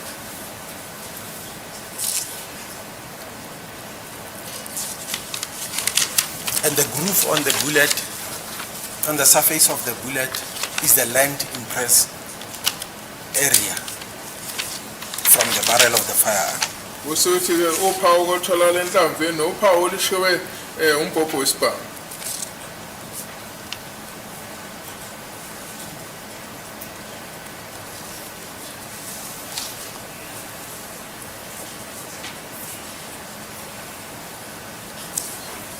Yes. So at the end of the day, the examiner who is following a pattern matching approach Manje ke uma uthi umhlaziyi lona usebenzisa ke lendlela ke yokuhlola ama-pattern, he must consider the cumulative aspect of all the marks he has seen. manje kufanele abheke zonke lezi pawu ngokugcwala kwazo eyasezibonile. That is the totality of marks that he has seen as he was rotating the specimen. Kusho ukuthi zonke impawu azibonile ngesikhathi ke eloku eguqula ke lenhlamvu ayihlolayo. So when a consideration is made regarding the marks, for example, in groove number 1, Manje uma sekukhona ke umbono awutholile ke uma sebheka umselo oqala to the exclusion of the rest, kusho ukuthi ke singacabangike ngazo lezi zinye a positive identification cannot be made. angeke akwazi ukuthi ke afinyelele esinqumeni sokuthi akhombe noma ahlonze ukuthi lenhlamvu le ayibhekile yini. But when a consideration is made with regard to what has been seen in all grooves Kodwa ke and lengths, uma seletha ke umbono ukuthi usebheke zonke yonke lemsele ekhona seyinhlamvini, a positive identification can be made. uyakwazi ukuhlonza ngokufanele. Just a minute.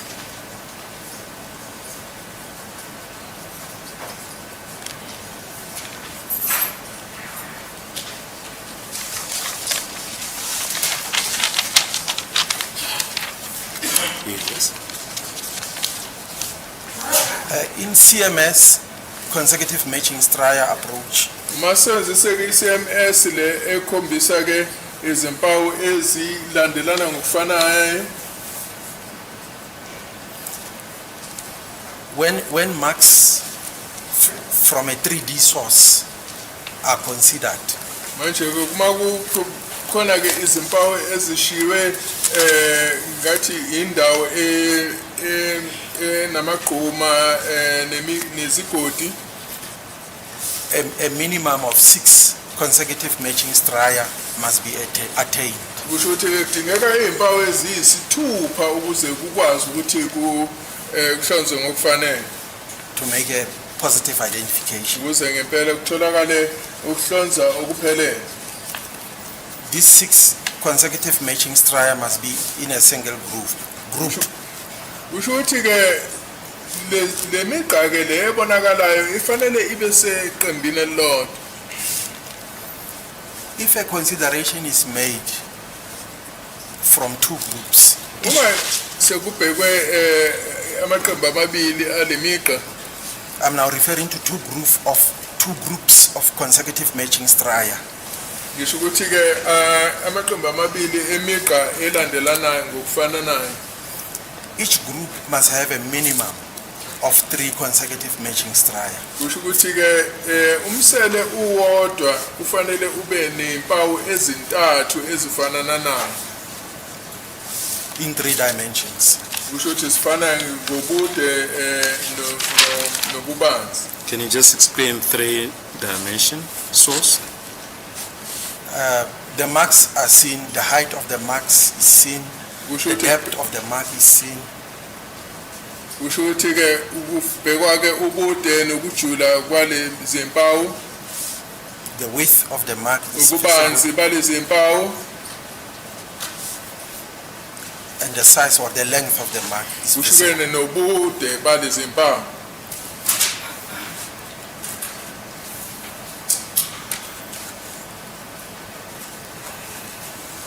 When the examiner looks, when the examiner examined a bullet which is under a microscope, Uma ke uhlola inhlamvu ngaphansi kwe microscope, that viewing will be in 3 dimensions. kusho ukuthi ke uma ebhekile uzobona ke ubude nokujula nobubanzi. So further, the CMS requires that in respect of marks from a 2-dimension source, Uthe ke iCMS ke isho ukuthi ke uma kubhekwe izinto ezimbili emayelana nezimpawu ezitholakala ebusweni benhlamvu, if marks from a single group are considered, ke uma ukuthi khona iqembu elilodwa lezimpawu elihlolwayo, there should be a minimum of 8 consecutive matching straya. kusho ukuthi kufanele kube nezimpawu ezifananayo ezingaba isishiyagalombili. If 2 groups are considered in 2 dimensions, Uma ukuthi ke khona amaqembu amabili ahlolwayo ngama-dimension amabili, there should be a minimum of 5 consecutive matching straya per group. kusho ukuthi ke ngayinye iqembu lifanele libe nempawu ezinhlanu ezifananayo.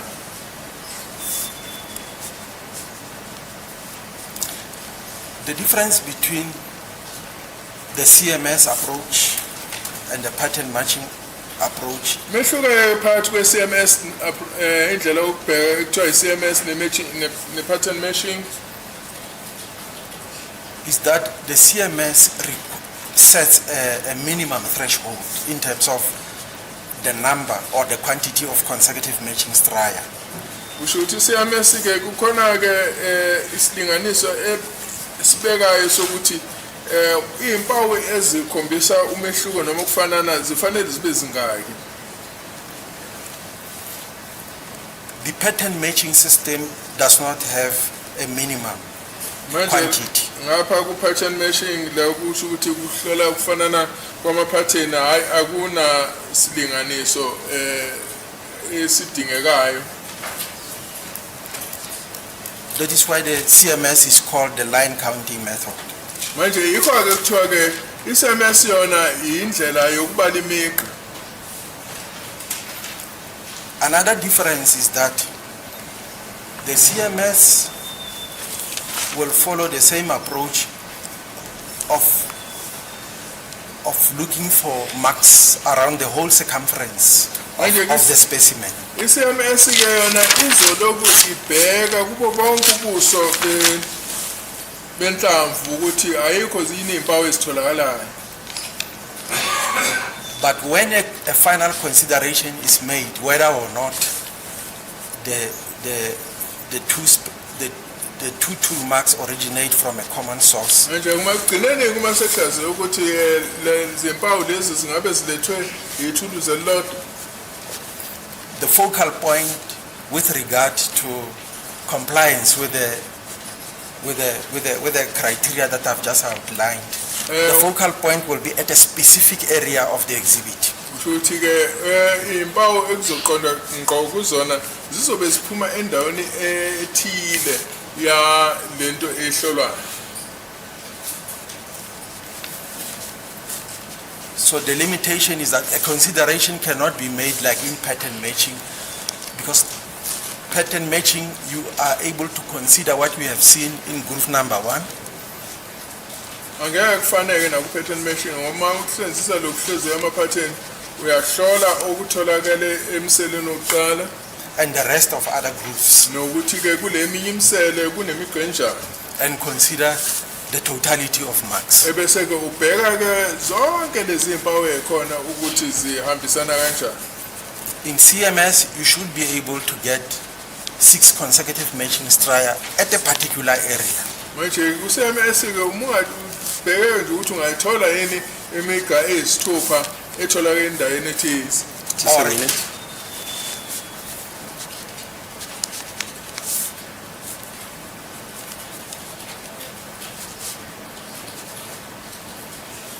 Yes, or to the exclusion of the other areas. Ungabheki ke nezinye indawo. Because the total sum of marks cannot be used. Ngoba ke akusho ukuthi impawu zonke ezikhona ziyaphoqeleka ukuthi zisetshenziswe. Even if a consideration in terms of CMS is made in 2 groups.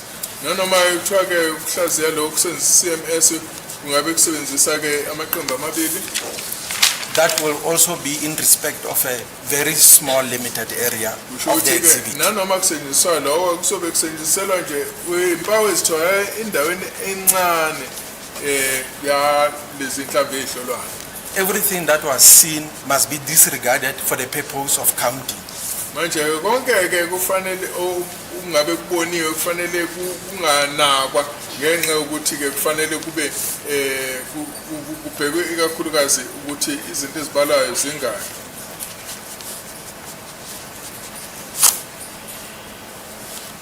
So currently what we use at ballistics, my lord, Manje into esibheka kakhulu ke lapha kwa ballistic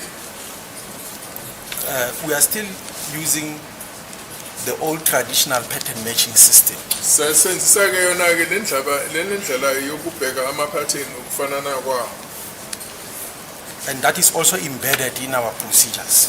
Nakho ke lokho ke kubhaliwe endleleni ekusetshenzwa ngayo. Our procedure, however, also acknowledges the existence of CMS. Kodwa ke nendlela esenza ngayo iyamukela ukuthi kukhona indlela ekuthiwa iCMS. Since the 2 systems are not mutually exclusive. Ngoba ke lezinto ezimbili indlela inqubo ezimbili zokusebenza azicwasani. just a minute.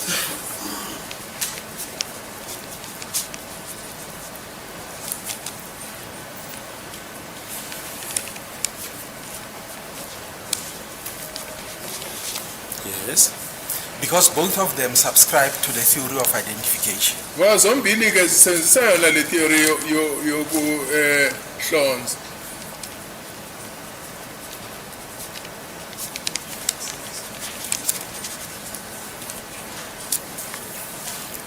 Which means that if one has used consecutive matching stria approach is also fine. Kusho ukuthi umuntu omunye usesenzise indlela yokuhlola ke imiga efananayo nakhona lokho kusalungile. The pattern matching is also fine. Futhi ke nokusebenzisa ke ama pattern ahambisanayo ke nakona lokho kuyamukeleka. Both of them are well-researched methods. Izindlela ezihlaziyiwe zombili.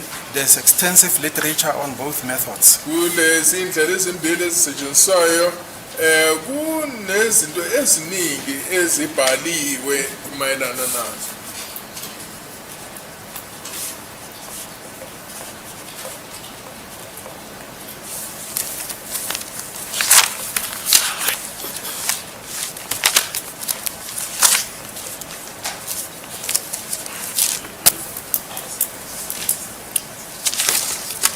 And on this article that you've just referred to, triple L in brackets 5,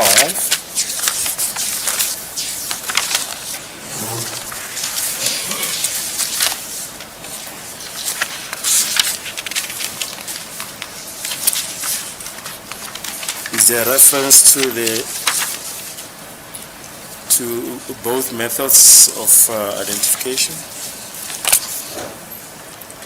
manje lokho ebesikhuluma ngako kuyavela yini kule lo mbukiso lo osukhulume ngawo.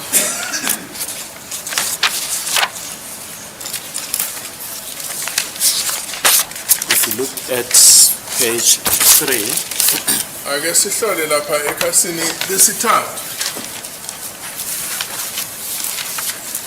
Of what? of exhibit triple L brackets 5. Triple L5. Yes. And let us see, we did not take the normal short adjournment. Can we maybe take the normal short adjournment? Okay, fine. What's the time? 11:55. Huh? 11:55. Okay. 15 minutes.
Yes, Lieutenant Colonel Sorrell, we are on exhibit triple L5.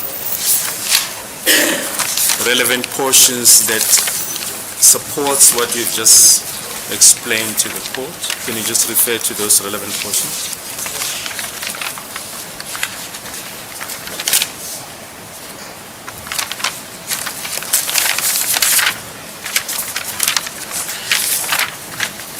The relevant portions are on the third page. Lokho kusakela umfazi esanda kuletha la enkantolo kusekhasini lesine. You can just briefly put that on record. It reads as follows. Pattern matching is the process of determining whether or not the striated tool marks on two objects, such as fired bullets, correspond. Sorry, I don't have triple L5. Do you have a copy for me?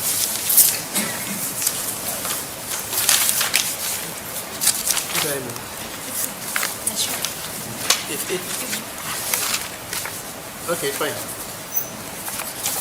The pages are not numbered. Yeah, I found it. The third page. The third page, madam. Third page. That is correct, madam. Okay, let's go to the third page.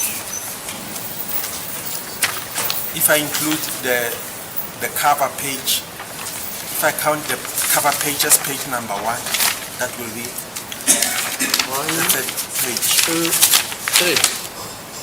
That's correct, madam.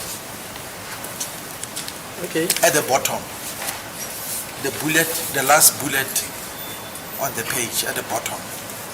The 3 principles.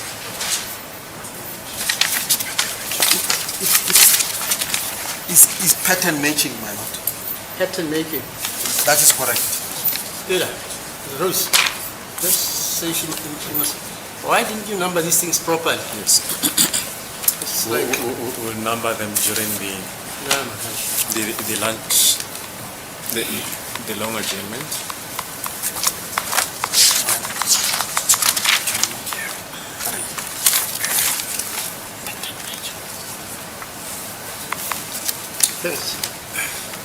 Uma sikhuluma nge-pattern matching kusho ukuthi ukuqondaniseka amaphatheni afanayo indlela yokuthi-ke kuhlaziwe ukuthi kukhona-ke imigqa eshiweke amathuluzi ey'ntweni ezimbili ezinjengazinhlamvu ezidutshuliwe ukuthi lezi migqa lena iyahambelana yini.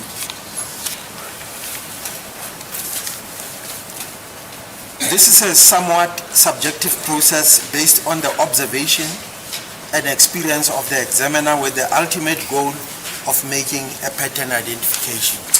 Lona-ke indlela-ke eqinile esetshenziswa abahlaziyi kodwa-ke encike ebuchwephesheni balona ohlaziyayo kodwa-ke inhloso yako-ke ukuthi kubonakale ukuthi kukhona iphatheni ekwaziyo ukuthi ihlonzeke.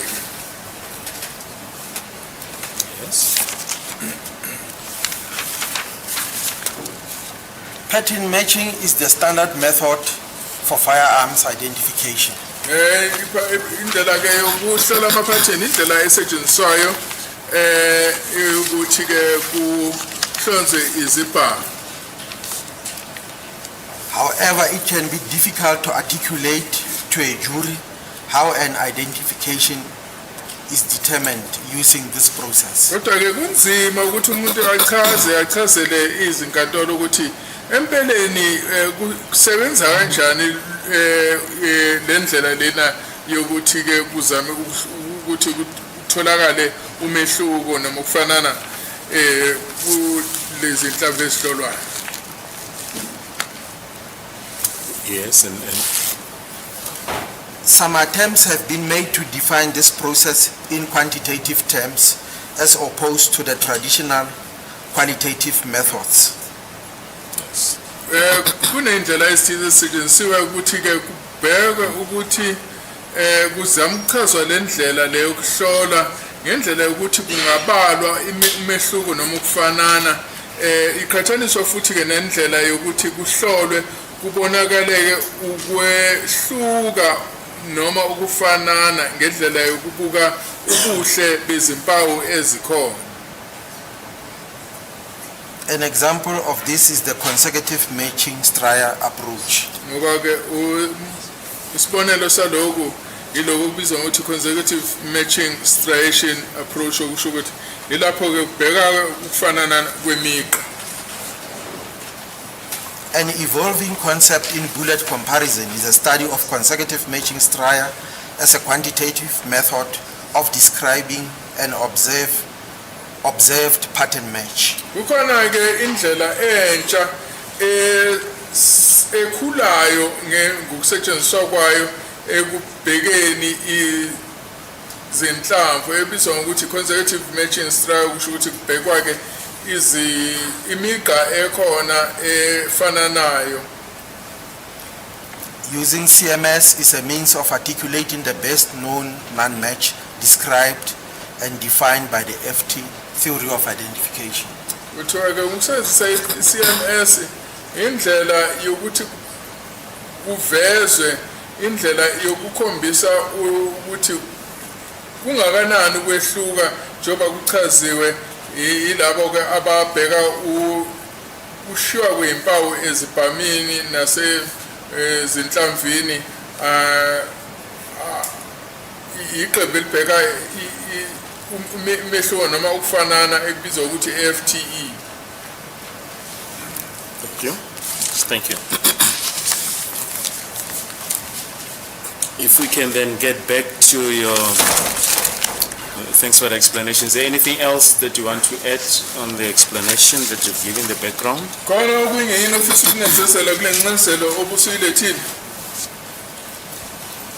Further on, what I can state, my lord, is that as CMS establishes a minimum quantity in respect of a positive identification, I've never seen anywhere in the literature where it establishes a minimum quantity of consecutive of Stryers in terms of negative finding. Angaze ngibone lapho iCMS ekhombisayo ubuncane bezimpawu ezidingekayo lapho ke kutholakala khona ukuthi ihlulekile ukuthi ilethe umbiko ochaza ukuthi yisona noma kusona yini isibhamu.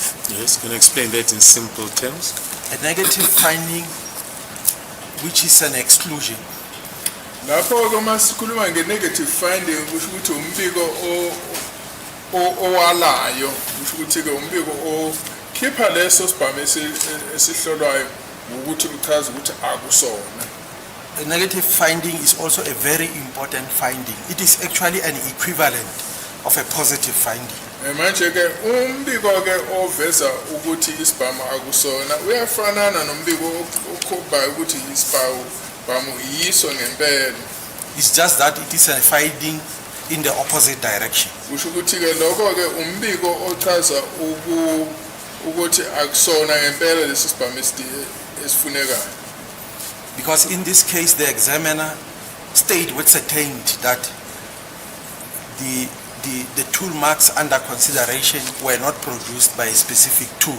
Yilapho ke ohlaziya echazayo ukuthi lezi mpawu ezitholakalayo azishiwanga yilesi sibhamu lesi esihlolwayo. And CMS does not provide a minimum threshold for that. CMS ayilethi ke impawu ezincane ezidingekayo ukuthi kukhishwe lo mbiko. This demonstrates that CMS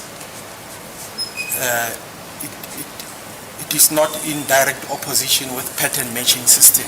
Yakhombisa ke ukuthi CMS ayiphikisani ne pattern matching. Because in that case of a negative finding, they will borrow from pattern matching. They will follow the process followed in pattern matching. Makubonakala ukuthi impawu azilingani bayaboleka nangapha indlela ekusetshenzwa ngazo ngapha ngapattern matching.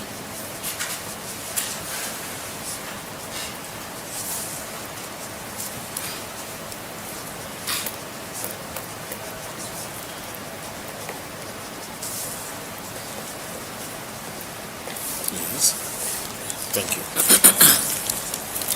Thank you for the background. We are on your affidavit, exhibit triple M.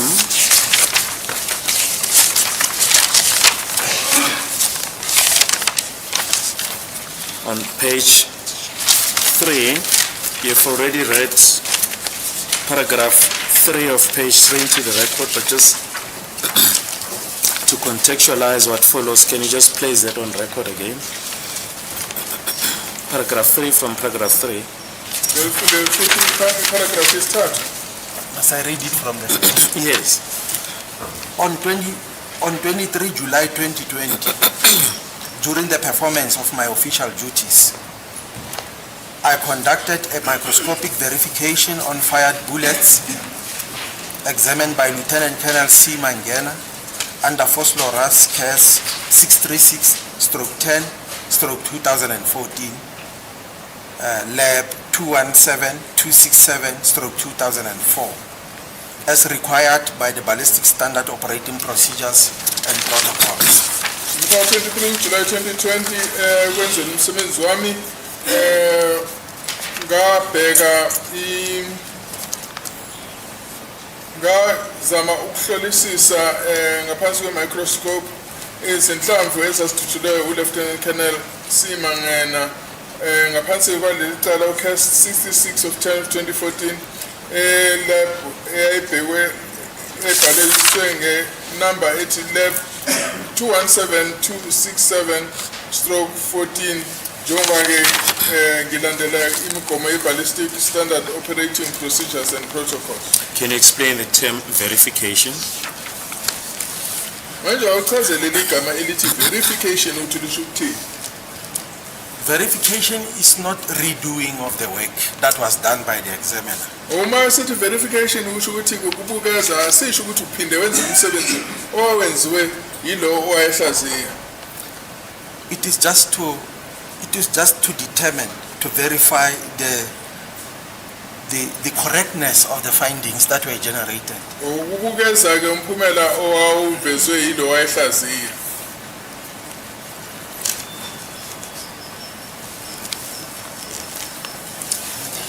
And in the forensic ballistic world, it's a report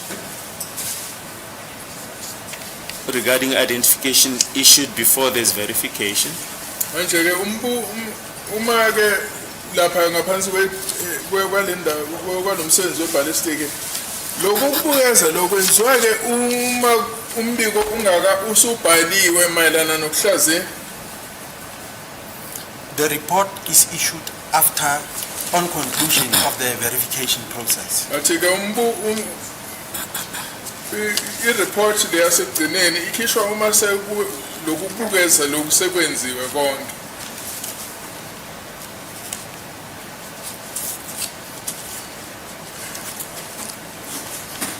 Yes, and what is the reason for that? Yini ke sizathu salokho? The verification process is part of the quality control. Lokho ke ukuzama ukuhlola ke ubuhle bendlela ekusetshenzwa ngayo.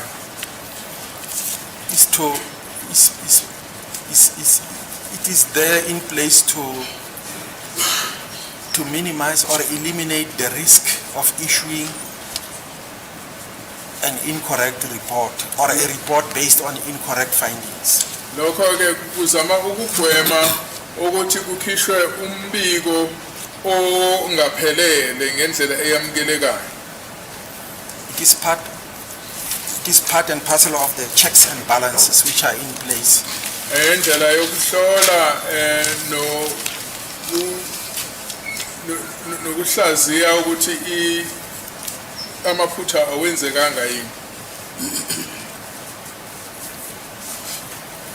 Yes, thank you. You may continue. You can start with the first sentence on page 4. For verification purposes, I compared the 9mm caliber bullets marked 369 TB4 and 369 TB8 with a fired 9mm caliber bullet marked 217267/10/2014 14A2 using a comparison microscope and found sufficient class and individual characteristics markings on the bullets mentioned, marked 217267/14A2, 369TB4, and 369TB8, to conclude that they were fired from the same fire. Kuletha-ke uqinisekise-ke ngazama ukuqhathanisa inhlamvu ewu-9 mm emakwe ngokuthi u-269TB4 nenhlamvu ewu-269TB8 ezazidutshulwe engangiziqhathanisa nenhlamvu ewu-9 mm eyayimakwe ngokuthi u-217267/14A2. Ngisebenzisa-ke i-microscope eqhathanisayo, ngathola-ke ukuthi kunezimpawu ezilingene kulezi nhlamvu ekukhulunywe ngazo ekuthiwe u-21726/14/A2, enye-ke u-369TB4, enye u-369TB8, ukuze ngifinyelele esinqumeni sokuthi zazidutshulwe isibhamu esisodwa. And just place on record, if you say they were fired from the same firearm, just place those specimen on record. I'm referring to the evidence bullet marked 217267/14A2 and the test bullets marked 369TB4 and 369TB8. Manje uma ngikhuluma-ke lana ngikhuluma ukuthi ngaqhathanisa inhlamvu emakwe ngokuthi 217267/14A2 iqhathaniswa nenhlamvu ewu-269TB4 nenye inhlamvu ewu-269TB8. Yes, you can go to paragraph 5. We'll come back to this point shortly. The verification of microscopic findings was independently done by me, following the principles, procedures, processes, and techniques applicable to forensic ballistics.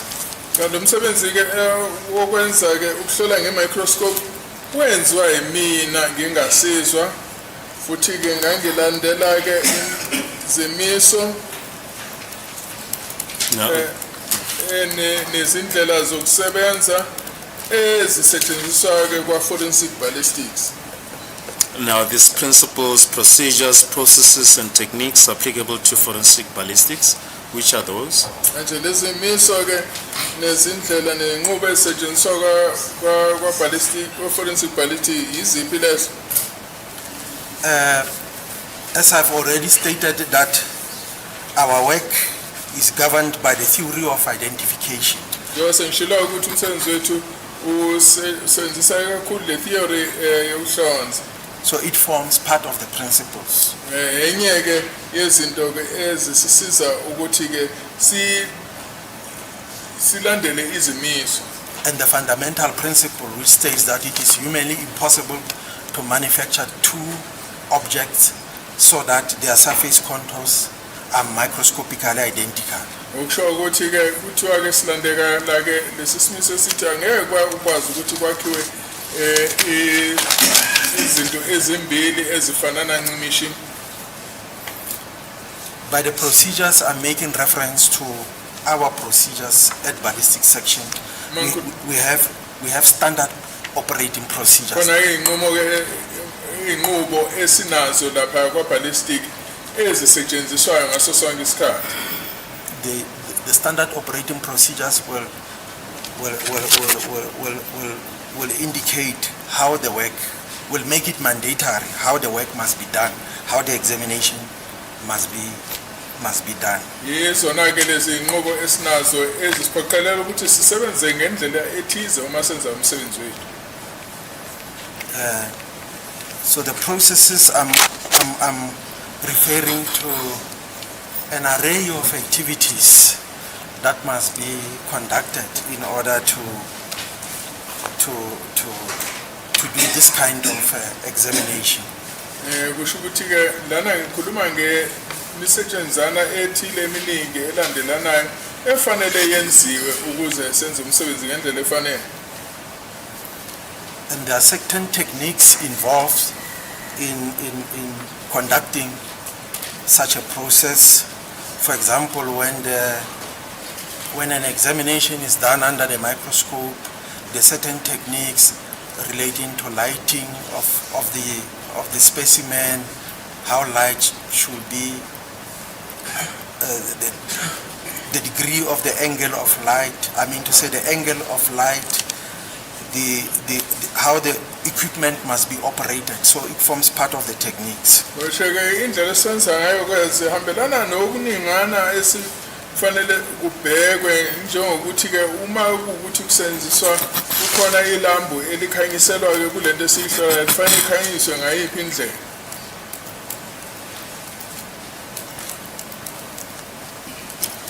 Thank you. Then the next paragraph. The conclusion arrived at was based on facts established by means of an examination and process which require knowledge and skill in forensic ballistics. Manje ke kusho ukuthi isinqumo lesi sasincike kakhulu ekutheni kukhona yini izaba ezibhekekayo ezisetshenzisiwe ekuhloleni nezinqubo ezisetshenzisiwe ezidinga ukuthi umuntu abe nolwazi futhi ke abe ofundele ukusebenzisa i-forensic ballistic. And do you possess such knowledge and skill in forensic ballistics? That is correct, my lord. I've been fully trained in forensic ballistics. Yebo ngafundela ke ukusebenza nge-forensic ballistic ukusho ukuthi ukuhlola izinhlamvu. Now, coming back to paragraph 4, did you compile charts to illustrate your findings? That is correct, my lord. Just want to show you exhibit M in brackets 1.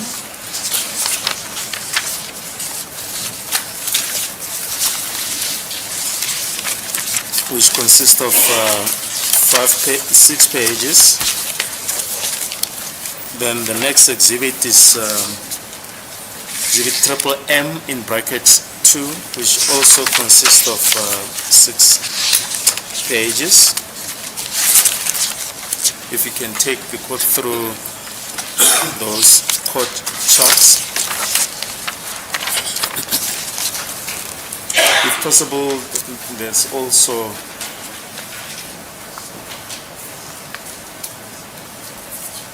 on the screen your charts. There's a visual representation of your charts on the screen. Kukhona ke so khona lapha escreenini okhombisa ke lokho kulapha kumbiko wakho.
Yes, the image is also on the screen. You can go ahead. On exhibit M in bracket 1, page 1, lapha kuleya mbukisi M page 1 depicts the image of Marx in respect of exhibit bullet 217267/14A2.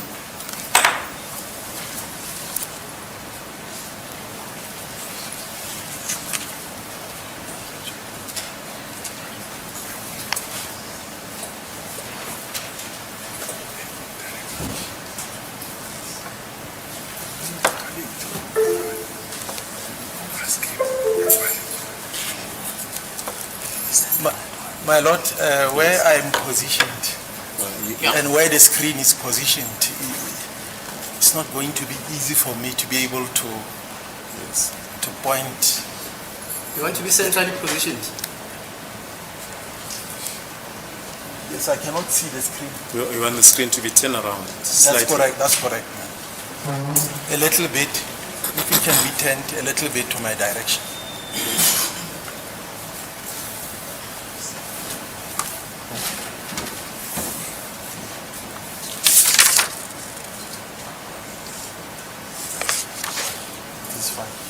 Will the accused person see that? Mr. Sabadi, is it not better to shift the screen backwards towards the door, if it can be done? Are you with me? Shift it backwards. Right. And then this desk, is it affixed to the floor, where you're standing? It is affixed, my lord. It's affixed to the floor. That's correct, man. Okay, you'll have to get a chair so that you must be near. Get a chair. Is it possible to get a chair? Or you must sit where the interpreter was seated. Vice versa, and the interpreter comes this side. Is it not better that way? Yeah, this way is better, my lord.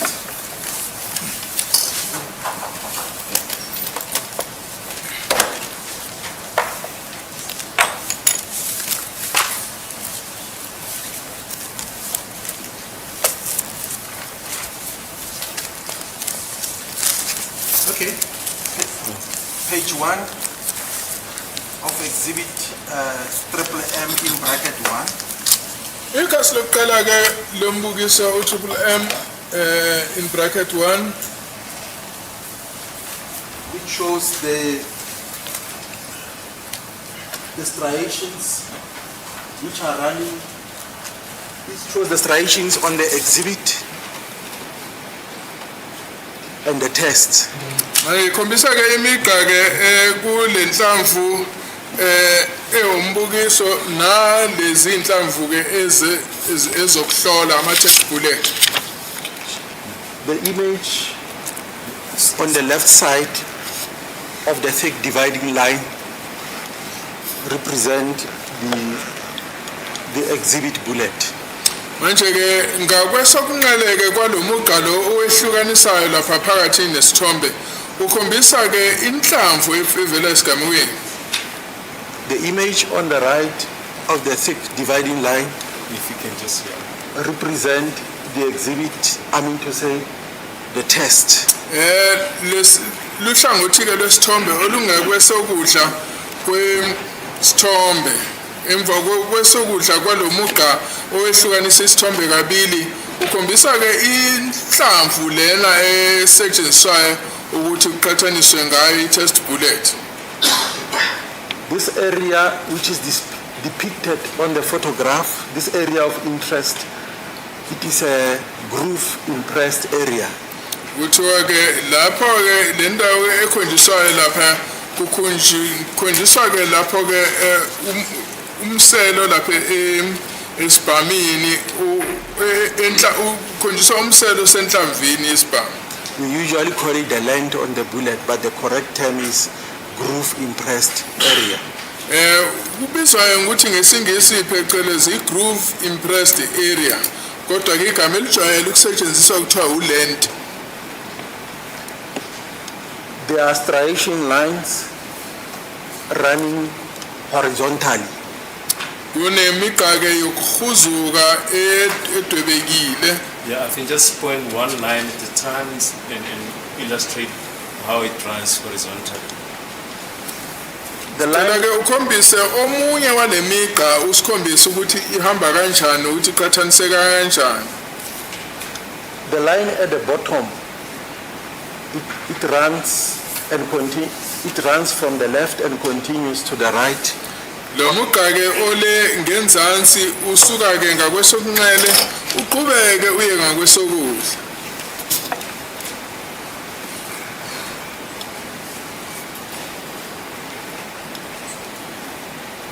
The second line can be seen just above the first line, is also running horizontally. It's visible on the exhibit, and it is also visible on the test. Lo mugqa kubonakalayo olandelayo nawo uyabonakala ukuthi uyaqala ngale ngase kulesi kulenhlamvu lena umbukiso edlulela ngalena ngase kulenhlamvu i-test bullet. There is a third line which is visible on the exhibit on the left-hand side of the dividing line. Above the second line I've already indicated. Kukhona ke umugqa wesithathu ongenhla kwale lo mugqa ebese ngukhombisile. It's also running horizontally from the left to the right. Nawo ke usuka ngokwesinxele uya kwesokudla ngakwesinxele. And there is a corresponding line on the right-hand side.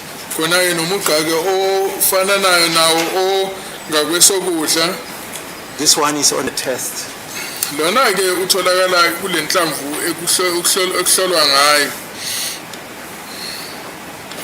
Above this line there is a mark visible on the left-hand side. Kukhona ke nomunye umugqa obonakalayo lapha ngakwesokunxele. This contour mark is also visible on the right-hand side. Nalolu phawu ke liyabonakala ngakwesokudla. The right-hand side I'm referring to the test. Manje ngithi ngakwesokudla ngisho ukuthi kule nhlamvu esetshenziswa ukuqhathanisa ngayo. Above it there is a line running from horizontally also from the left. Ngenhla kukhona ke futhi omunye umugqa ovundlile. That is on the exhibit side. Kusho ukuthi ke kule nhlamvu kulapha embukisweni. On the right-hand side of the dividing line is a line visible on the test, on the surface of the test bullet. Ngiyabonakala nomunye umugqa obonakala kule oqhathaniswa nawo khona lapha kule nhlamvu le yokutesta.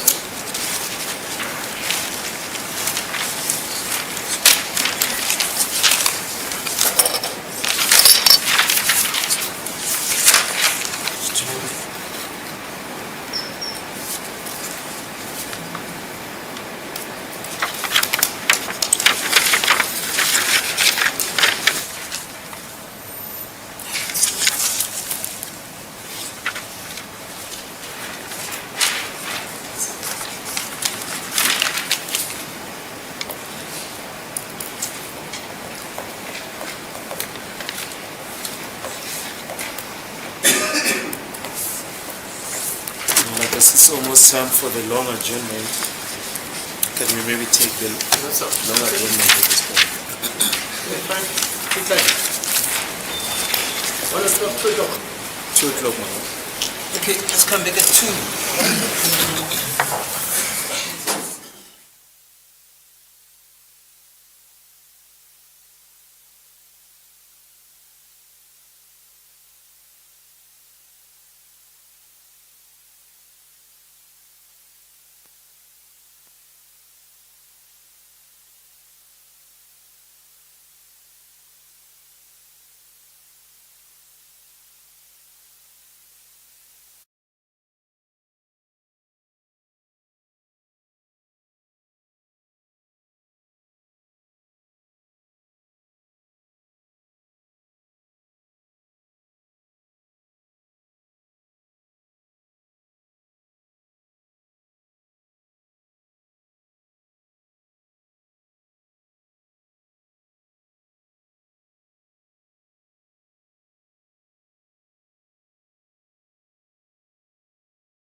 to enlarge it on the bundle of exhibits. We do have an enlarged one on page 2.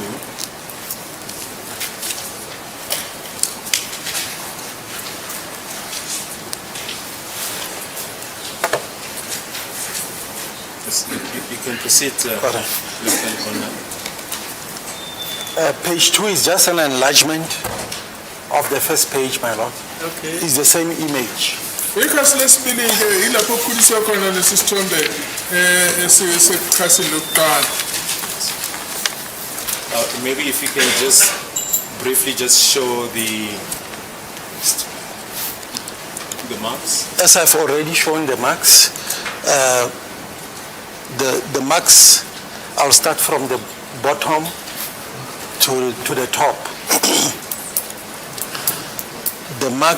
There's a mark at the bottom on the left-hand side, which is representing the exhibit. This mark is also visible on the right-hand side. The right-hand side depicts the surface of the test bullet. Kukhona-ke uphawu olubonakala lapha olungenzansi olusebusweni benhlamvu. The mark just above the one I started with is also a horizontal mark. Khona-ke futhi-ke uphawu umugqa-ke olapha ngenhla kwalo uqale ngikhulumise wona ovundlayo. On the exhibit, on the left-hand side of the middle line, which is the exhibit, Wathi-ke ungasekunqeleni kwalo line owehlukanisayo. it continues on the right, as visible on the Kubonakale photo. ngakwesokudla. On the right, it is on the test bullet. Uyabonakala ngakwesokudla kule nhlamvu obekuhlolwa ngayo. The mark above, in the middle of the land, the horizontal mark is running to the right. Khona lo mugqa kubonakala lapha emaphakathini nendawo yesithombe uyaqhubeka nangokwesokudla. So this mark is visible on both the exhibit and the test. Lolu phawu-ke libonakala kule nhlamvu-ke yasendaweni yesigameko kule nhlamvu ekuhlolwa ngayo. There's a mark on the just above this one that I've just demonstrated. Is also running horizontally. It's on the exhibit. Khona-ke nalo mugqa-ke ongenhlana lo ovundlayo futhi okhombisayo lapho okubonakalayo lapha enhlamvini ephuma endaweni yesigameko. It is visible on the image depicting the test bullet. Uyabonakala-ke futhi nangalolu hlangothi lesithombe la kubonakala khona inhlamvu ekuhlolwa ngayo. There's also a mark above the one I've just shown. Khona enye futhi umugqa ngenhla kwalo engisanda ukukhombisa.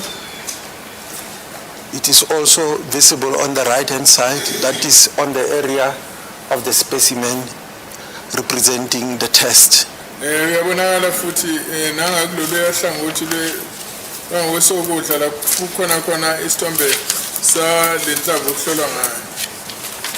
There's a horizontal line illustration on the left. Kukhona umugqa ovundlayo ongakwesokunxele. It is also visible on the right-hand side. Uyabonakala futhi nangakwesokudla. On the test bullet. Kuleli le nhlamvu ekuhlolwa ngayo.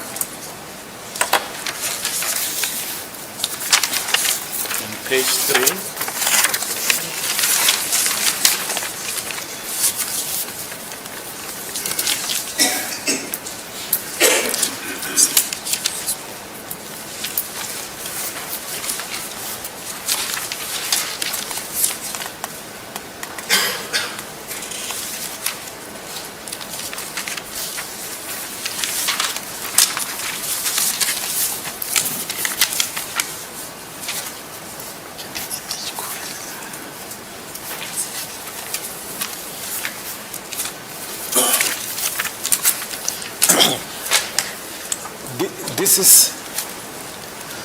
This is a further illustration on the same image that we have been looking at.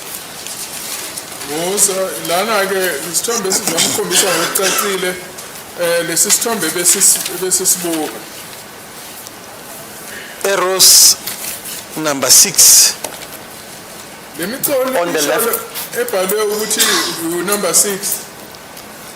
as visible on the left and right hand side of the dividing line, represent the mark that I've just explained. Ebonakalayo ngokwesokunxele nangasokudla ikhombisa ke lemigqa engisanda kuyichaza. Arrow number 5 is visible as it can be seen on the left and right hand side of the image.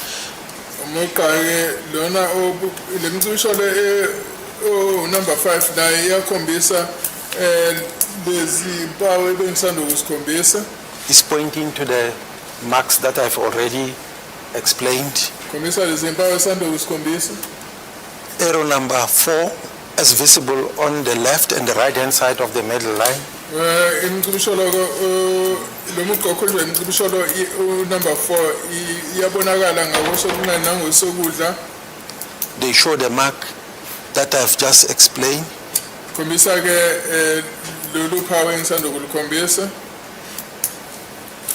Arrows number 3, which are visible on the left and right hand side of the dividing line. Imicibisho lo ke yesithathu yona ikhombisa uphawu olubonakala ngakwesokunxele nangosokudla. They represent the horizontal line that I've just explained. Ikhombisa ke lo mugqa ovundlayo engisanda ukuchaza ngawo. Arrows number 2 on the left and right hand side of the middle line. Imicibisho lo ke number 2 ngakwesokunxele nangosokudla kwalo mugqa ohlukanisayo. They represent the mark that I've just explained. Ikhombisa ke lolu phawu engisanda ukulichaza. Horizontal line number 1 represent the marks that I've just explained. Uphawu umugqa ke okhonjiswa ile micibisho lemibili number 1 ikhombisa ke lolu phawu engisanda ukuchaza ngalo.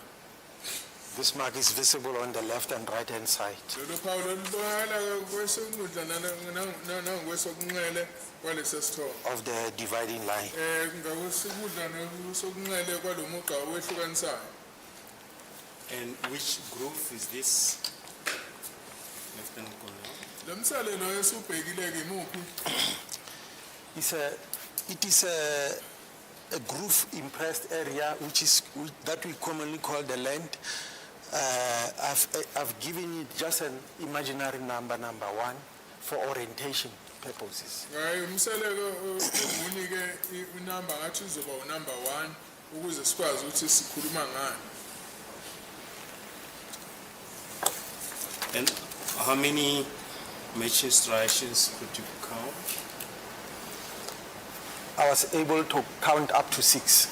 Wow, bathi ukwazi ukubala imigqa emingaki wathi ngikwaze ukubala imigqa eyisithupha.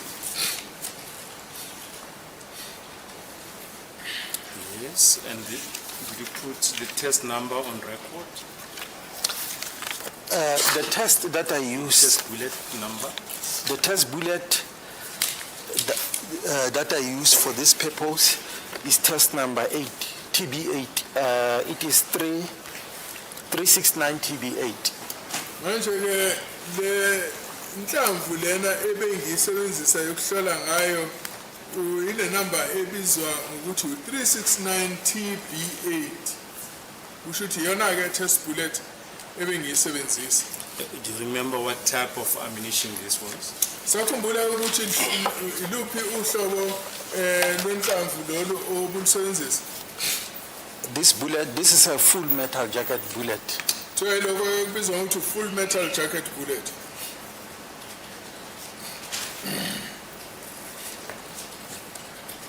Yes, you proceed.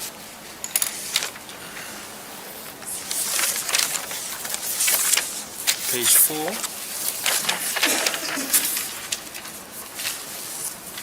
Page 4.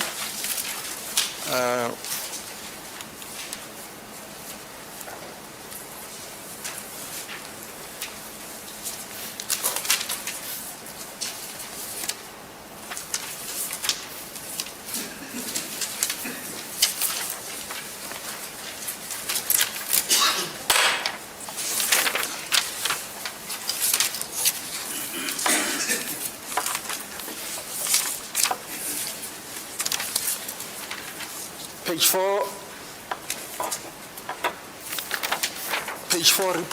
depicts what I've seen in a different groove in respect of test number 369 TB8 and the exhibit.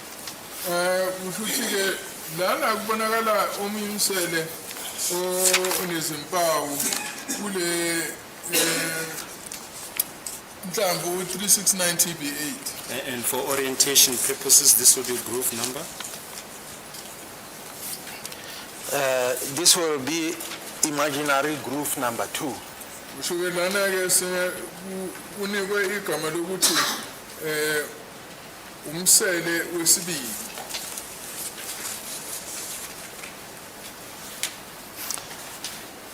This photograph depicts the convergence, the correspondence between the marks as found on the exhibit and as found on the test bullet. Lana kubonakala ukufanana kwezimpawu ezibonakala enhlamvini umbukiso nale nhlamvu esetshenziswayo zokuhlola ngazo. On a completely different groove, as I've already pointed out. Lokhu kubonakala ke emseleni ohlukene kulomsele ebengukhombisa. The mark at the bottom of the illustration of the photo. Lelo phawu ke olubonakala ke ngenzansi kulesi sithombe. This pattern is visible on the right-hand side of the midline, of the dividing line. Lelo phawu ke libonala ngakwesokudla kwalo muqa omngcele. Just above this area, there's also a pattern which is visible on the exhibit and on the test. Uthi khona ngenhlana nje khona nje lokubonakala ke kulezi inhlamvu ezimbili lena test bullet nalena umbukiso. There's a ridge visible as a line on the left-hand side that is on the exhibit, and it is also visible on the right-hand side, which is on the test.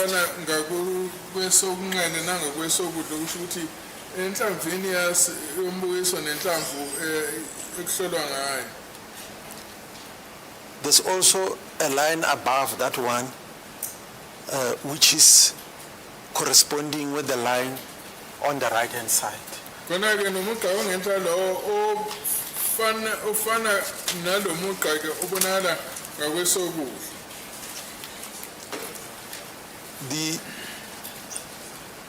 valley, there's a deep valley which is also consistent with the valley on the right-hand side of the middle line.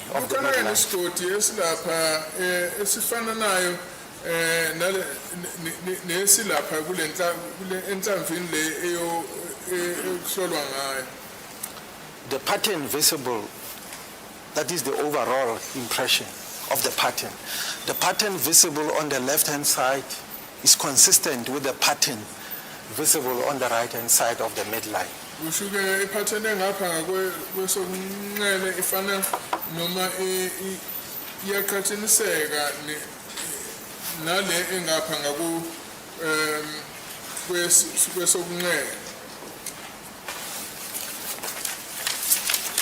How many matching striations on this groove?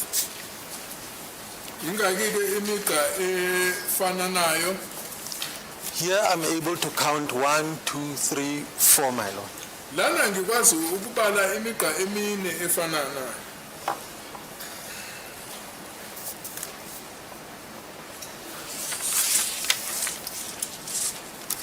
Yes, may I proceed?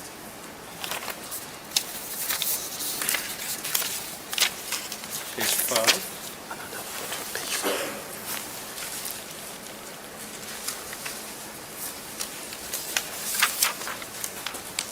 And this will be imaginary groove number? This will be group number 3, my lord. Lana singathi ke umsele wesithathu.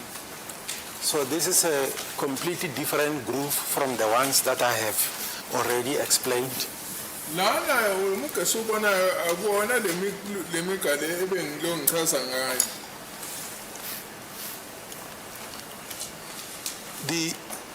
The pattern on this groove on the left-hand side is consistent with the pattern on the right-hand side of the midline. Ushitheke ipattern etholakala ngapha usonqale iyafanana nale pattern etholakala ngakwesokudla. I'm referring to the valley which is observable on the left and right-hand side. Ngikhuluma ke ngezigodi esitholakala ngakwesokunxele nangakwesokudla. Can you just point out the valley? The deeper part of the pattern. Usho ukuthi ke ngikhuluma ngala ekujulile kule pattern. The raised part of the pattern, that is the ridges. Kushuthi ke lokho kungathi kuma amagqonyana lapha ngakubona lo mfanekiso. There are two raised parts on the left-hand side in the form of lines. Kukhona ke indawo eziphakeme eziyimigqa. They are consistent with those on the right-hand side.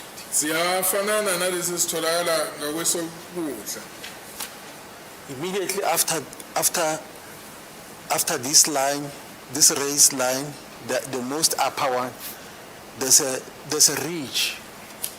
This ridge on top of these two lines is consistent with the ridge on the right-hand side. Kusho ukuthi lapha ngenhla kuyabonakala ukuthi kukhona ke longathi kuyigqonyana ngenhlana kwalemigqa emibili esanda kuyikhombisa. When the whole pattern is considered, it is consistent with the pattern on the right-hand side. Manje kuma sesibheka yonke le pattern lapha iyahambisana nale pattern etholakala ngakwesokudla. So meaning that the surface contour on the left correspond with the surface contour on the right-hand side. Kusho ukuthi ke indlela engayo ngapha ngakwesokunxele iyafanana nalendlela ongayo ngakwesokudla. In terms of the ridges and the valleys that exist between them. Kusho ke masibheke ke amagqoma nalezi ezinye indawo lapho ke kutholakala ukuthi khona kunezigodi. And in terms of the spacing between the ridges, kusho ukuthi ke namabanga ke phakathi kwa lamagqunyana kuyafanana.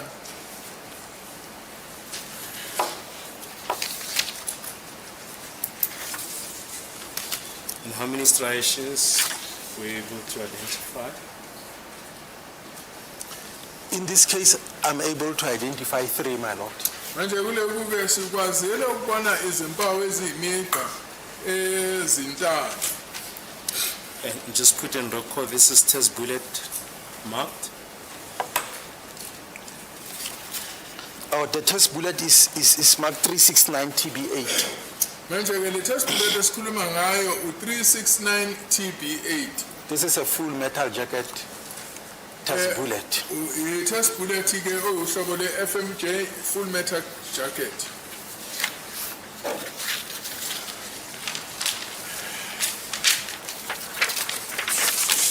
It's page 6. Page 6 is just an enlarged representation.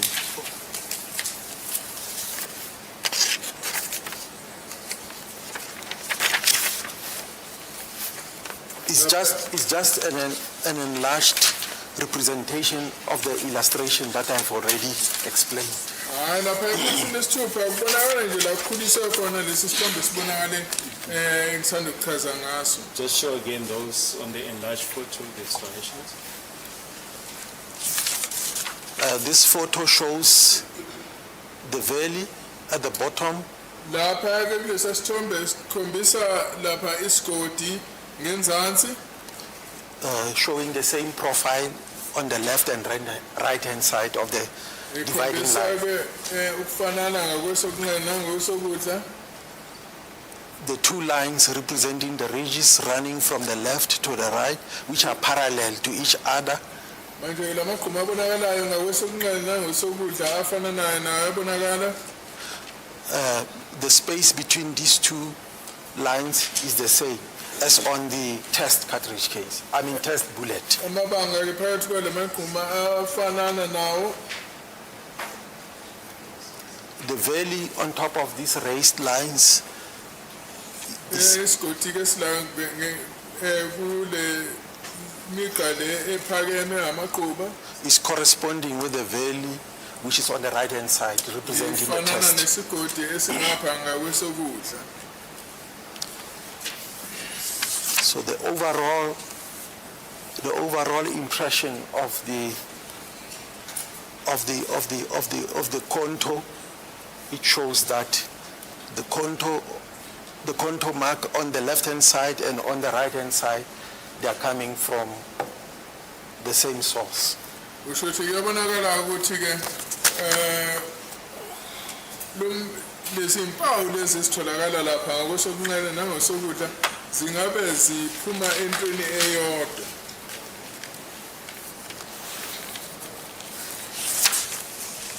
As I've already explained, my lord, that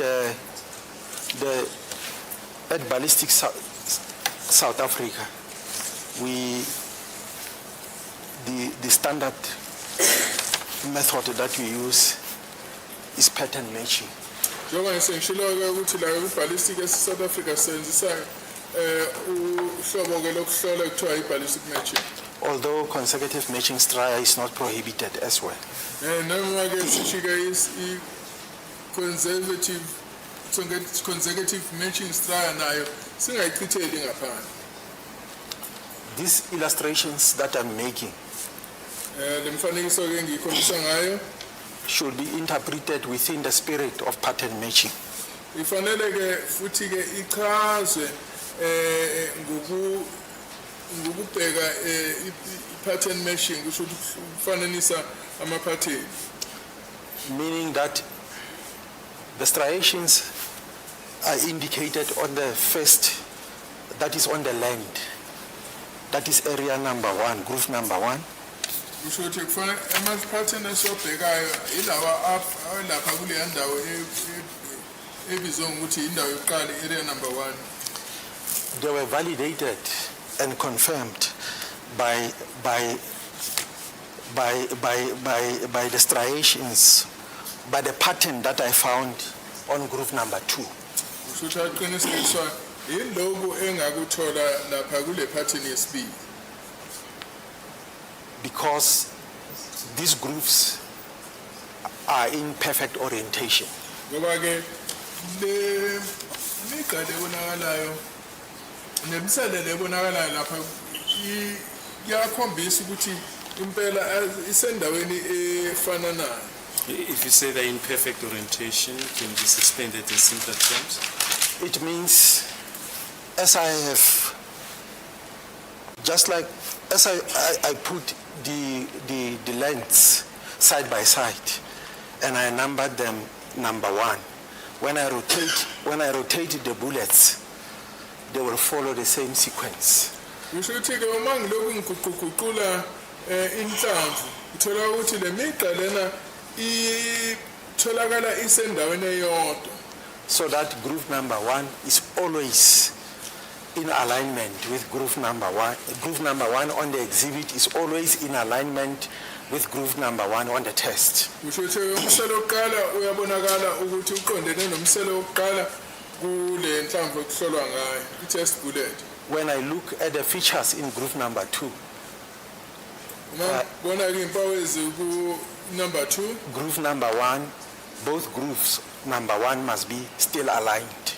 kusho ukuthi ke lapho ke kufanele ukuthi ke le migqa eku number 1 ifanele isiqhubeke ngokuthi ibe sendaweni eqondene. So this means that if you rotate your bullet right up to the 6th groove, kusho ukuthi umulokhu uguquguqula inhlamvu yakho uzofika kulo msele wesithupha.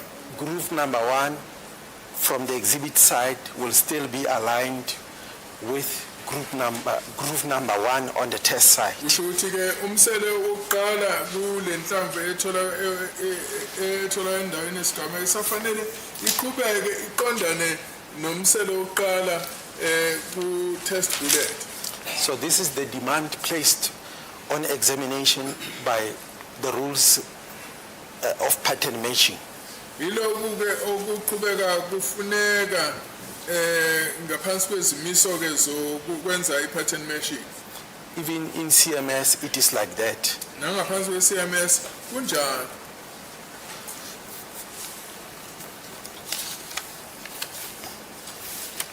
Then the marks that I obtained from in the third groove, as I've already explained, Kusho impawu engizithole ngaphansi komsele wesithathu njengoba simchazile.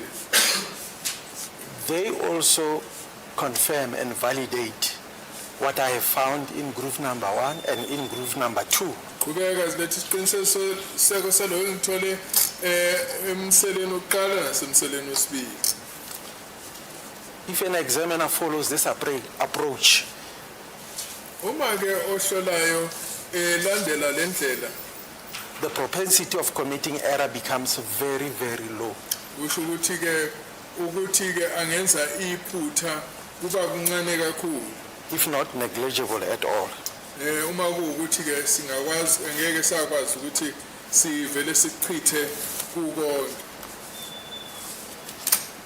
Even if I didn't have 6 consecutive matching striya in the first groove, Uma ukuthi mhlambe ke bengatholanga imigqa eyisithupha efananayo emseleni wokuqala. according to the rules of pattern matching, the approach, the pattern matching approach, Manje ngaphansi kwalendlela ekuthiwa i-pattern matching, this would have still demonstrated sufficiency. lokhu bekuzobe kukhombisile ukuthi kukhona ukuqhathanisa okulingene. Because the initial marks have been validated by other subsequent grooves. Ngoba ke impawu zokuqala ziqinisekise impawu ezilandelayo.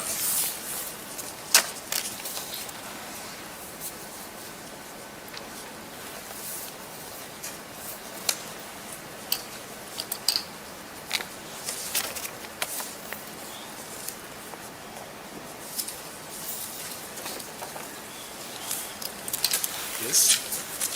Are you now done with exhibit M1? That is test bullet number 8. That is correct, my lord. Siqedile ngalezo nhlamvu. So you can proceed to exhibit M2. Just put the test bullet number on record. Masiyadlulela ke kulo mbukiso M2.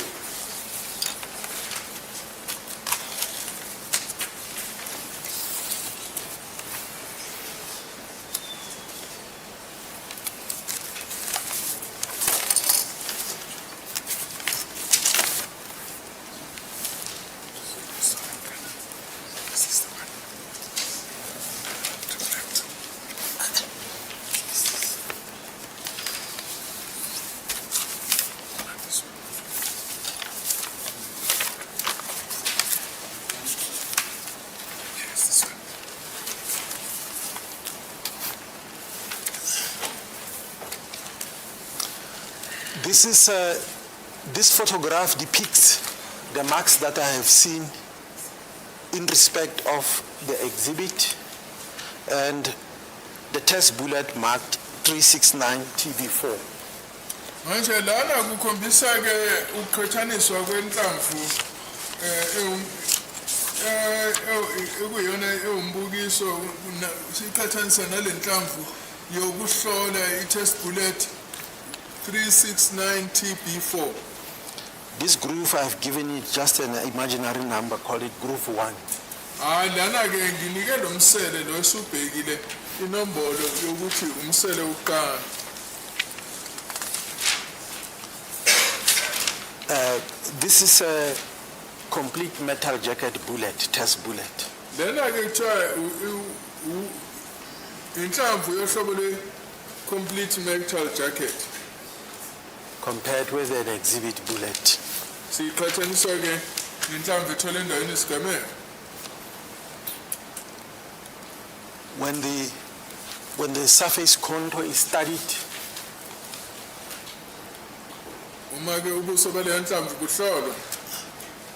the raised line can be seen at the bottom.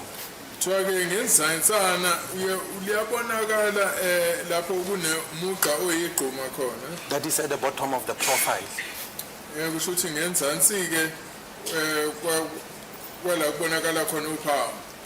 This line is followed by a ridge on top.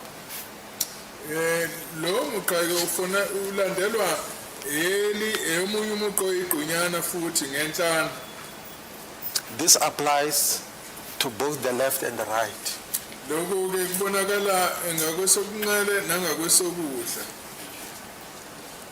After the ridge is another raised line.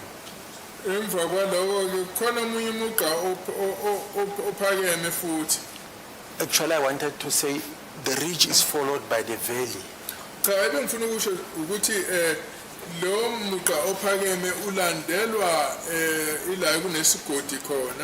valley is the deeper part.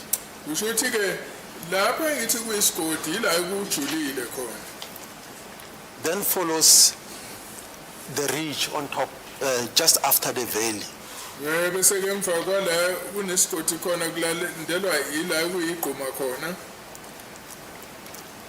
The distance between these two ridges, when compared to those on the right-hand side of the dividing line, is the same.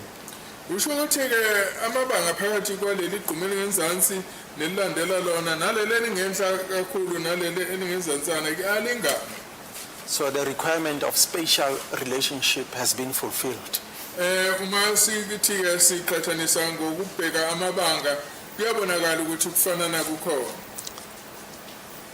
The depth of this valley, which is between the two ridge lines, is the same.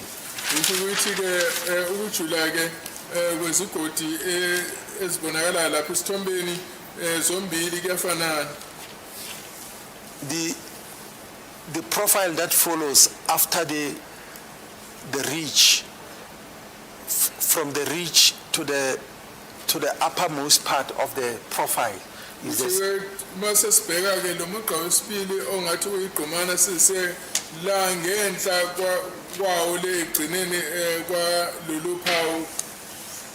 It is the same. When I say it is the same, I don't say it is microscopically identical.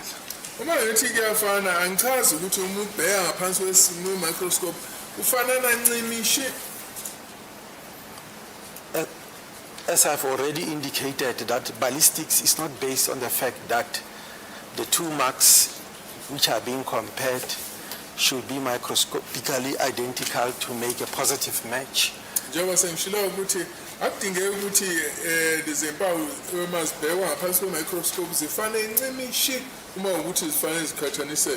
But the degree of similarity which exists between those marks should be greater than the degree of dissimilarity.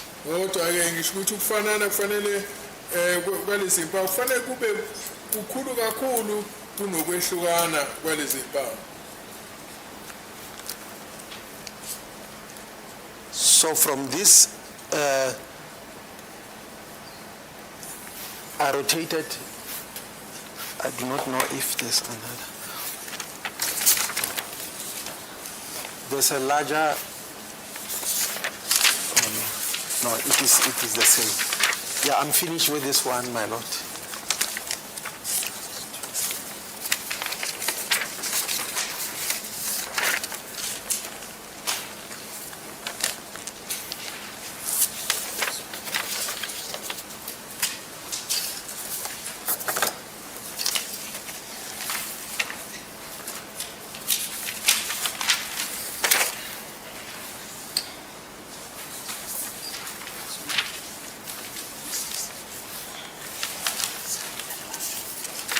This is the same groove.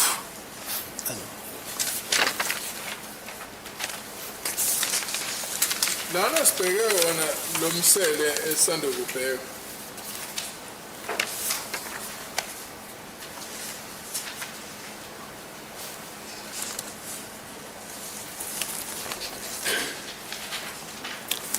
This is still groove number 1.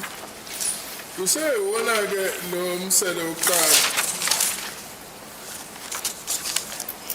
But the depiction is towards the rear of the bullet. It's towards the base. Lapha sibheke ubuyela ngasemuva kwenhlamvu. As I've already explained, the contour surface has similarity. Njengoba sengichazile ke impawu lezi esibonakala lapha sinokufanana.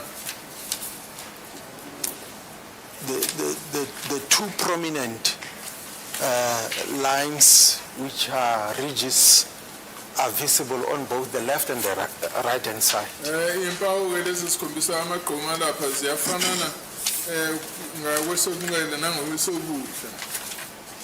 And the two prominent valleys are also visible on this photograph. Uthi ke nezigodi lezi ezibonakalayo ziyafanana ngakwesokudla nangokwesokunxele. Can you just point the valleys? Between these two raised lines, there's a valley between them. Kunemigqa ke lephakeme emibili kukhona ke isigodi phakathi kwazo. Above this solid line, that is the raised line, the ridge, there's a valley above it. Ngenhla kwalomugqa ke lo obonakala lapha nendawo kuyabonakala ukuthi kukhona lapho isigodi esikhona.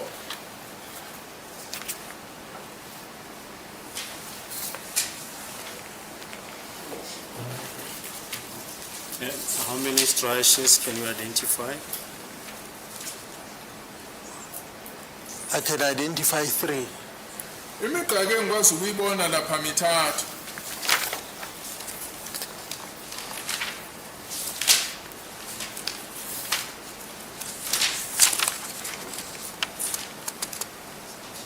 Yes, we proceed. The other groove. Page? The second groove is on page 5 of the chord chart.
This is another groove on test number TB4 and the exhibit.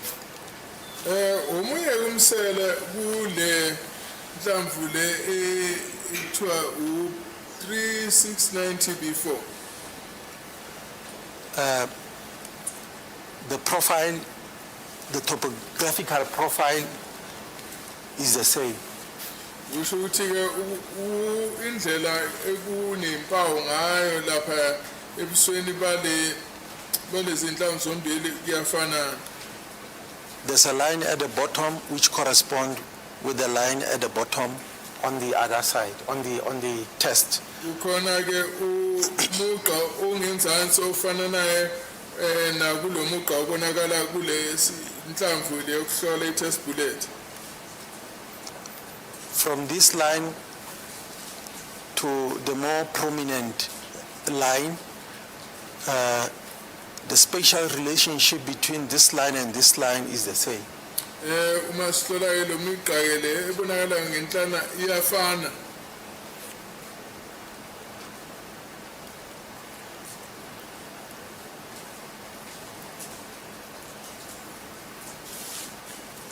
After the more prominent line, which is in the form of a ridge, there's a valley which is visible on both sides. Emva ke kwalomugqa lo obonakala kakhulu kukhona ke isigodi esibonalayo ngenhlana kwawo kuzona zombili lezinhlamvu. So I must emphasize in respect of TB4 Ifanele ngicizeleleke mayelana nenhlamvu TB4 that the transfer of marks did not happen at to the same magnitude as on TB8. Ngifanele ngichaze ukuthi ke ukudluliseleka kwezimpawu ku-TB4 akufanananga nangendlela ezifike zacaca ngayo lapha ku-TB8. And it doesn't mean that the marks, when another shot was fired, the marks were not the same in the firearms. The marks are always the same. Akaze ukuthi impawu bezihlukile, impawu zihlale zifana. So it is just a question of transfer to another medium. Kusho ukuthi ke lana ke esikubuka kakhulu ukuthi ke indlela ezidluliseke ngayo lezi impawu ukuthi ziyofika kulenye inhlamvu. There are various circumstances involved which affect the transfer of marks from the firearm to Khona the izinto bullet. ezenza ukuthi ke kusale kunomehluko phakathi kokudluliseleka kwezimpawu kulezi inhlamvu. And they are well documented because they've been discovered through empirical studies. Futhi ke indlela bebeloko bebheka ngayo bakwazile ukuyibona ukwenzeka kwalokhu and futhi ke sekunemiqulu eminingi ebhaliwe mayelana nalokho. So in this case, the transfer of marks from the firearm to test number TB8 was better than to test number TB4. Kulokhu ke ukudluliseleka kwezimpawu ukusuka uya enhlamvini le izwa ukuthi TB8 bekungcono kakhulu kunokudluliseleka kwezimpawu ukuya kule nhlamvu ekuthiwa yokuhlola uTB4.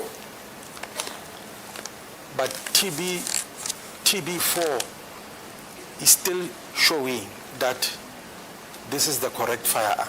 Kodwa uTB4 naye usaqhubeka ekhombisa ukuthi yiso ncimishi lesi sibhamu esisetshenzisiwe.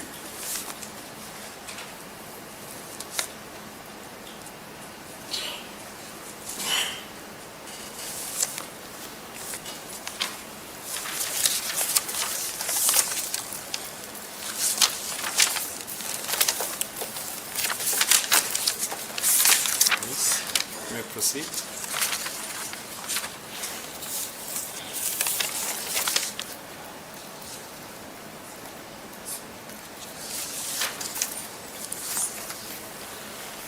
I have shown all the court charts which are in my possession, my lord. Page 6.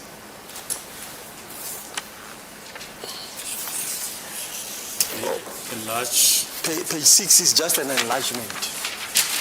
Hayi ikhasi lesithupha ila ukhuliswe khona lomunye umfanekiso bese ukhonjisiwe. Can you just once again just demonstrate the marks on the enlarged? Ngazama futhi ukuthi uchaze ngalezi impawu.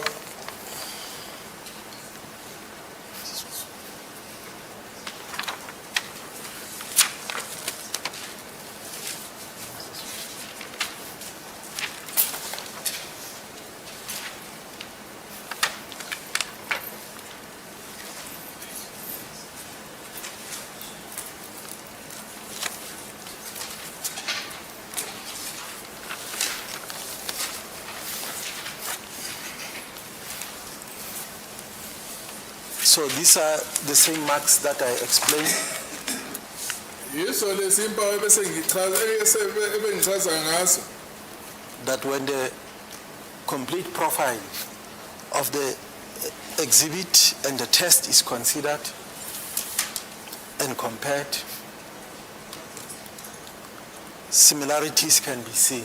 ukuthi uma ngiqhathanisa lezi mpawu ezisenhlamvini yasesigamekweni nale nhlamvu yokuhlola kuyabonakala ukuthi kukhona-ke ukufanana okukhona with regard to the overall contour profile. mayelana-ke nokuthi-ke iy'mpawu zihleli kanjani.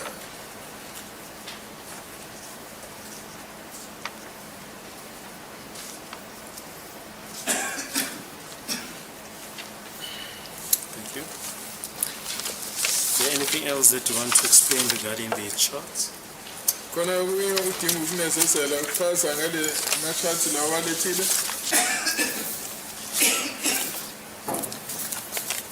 As I've already explained, my lord, that these charts should be interpreted within the context of pattern matching. njengoba sengichazile ukuthi-ke lamachathi lawa fanele achazwe ngaphansi kwesihloko se-pattern matching. Since pattern matching is a well-recognized system, very old system, njengoba ku-pattern matching kuyihlobo lokusebenza olwaziwayo oluselusetshenziswa isikhathi eside that has been in existence for more than 100 years. shothi lokhu-ke lolu hlobo-ke lokuqhathanisa selusetshenziswe ngaphezulu kweminyaka eyikhulu. Even when the literature is perused, it will indicate that this is a very old system and it's currently being used. nanoma-ke kungafundwa osekubhaliwe mayelana nokuqhathanisa kuyabonakala ukuthi lolu hlobo-ke lokuqhathanisa uhlobo selusetshenziswe isikhathi eside. It's not only used in South Africa. lisetshenziswa kwelasemzansi kuphela.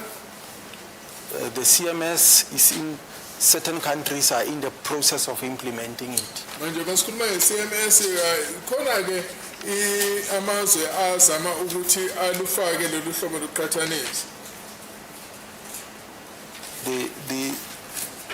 The writers and the researchers of forensic ballistics abahlaziyi be-forensic ballistics nababhali from time to time, when you read their journals, articles, they acknowledge the existence of the pattern matching system. uma ufunda-ke nokukubhala kumajenali bayasho ukuthi kukhona-ke ne-pattern matching system.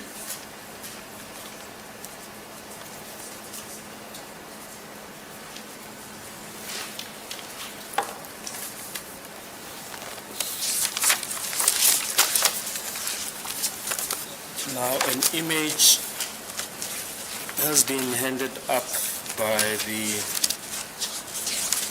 defense expert.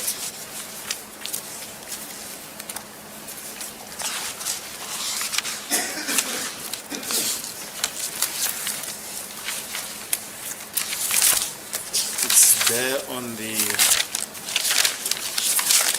screen.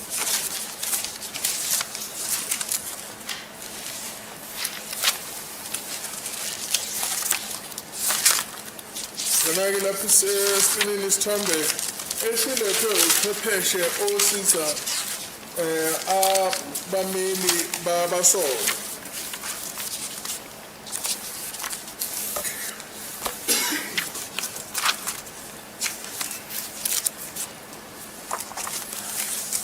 It's exhibit LL3. I can see it, my lord. It says striation marks on bullets. Exhibit bullet 217267/82. Test bullet, different firearm. laphaya-ke kwahlolwa kusetshenziswa isibhamu esihlukile. What is your comment? khona-ke ufisa ukuphawula ngalokho.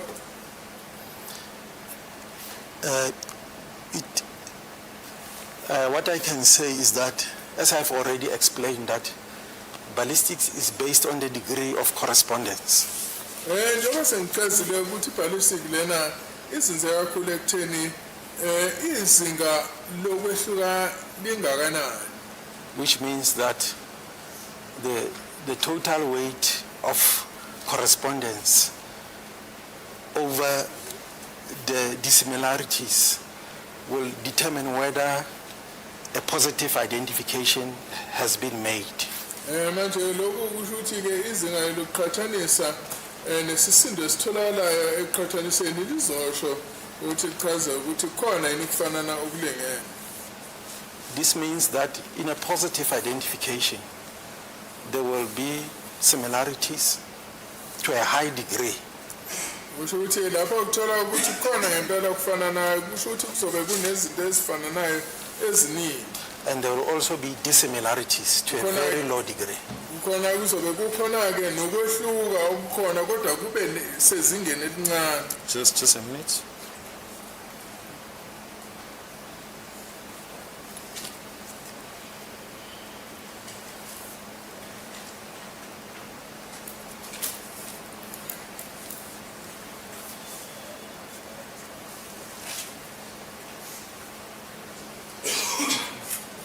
Yes.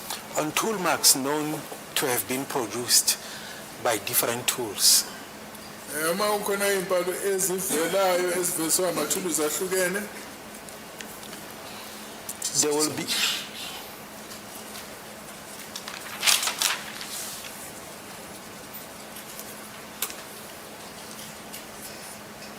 Yes. there will be differences to a very high degree. kusho ukuthi kunomehluko osezingeni eliphezulu.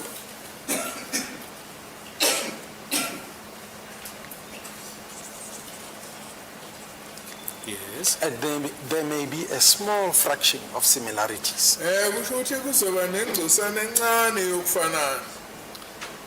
But the differences will outweigh that fraction of similarities. Kusho ukuthi ke ukwehluka kuzobe kungaphezulu kakhulu ngezinga uma kuqhathaniswa ke nokufanana. Based on the strength of the dissimilarities, Mase silandela ke ukwehlukana, one is able to exclude a particular tool mark. umuntu uyakwazi ukuthi asho ukuthi no lesi akusona isibhamu esisetshenzisiwe from being produced by a particular tool. Sihlukanisa ke nalesi esivezwa elinye ithuluzi. Just a minute.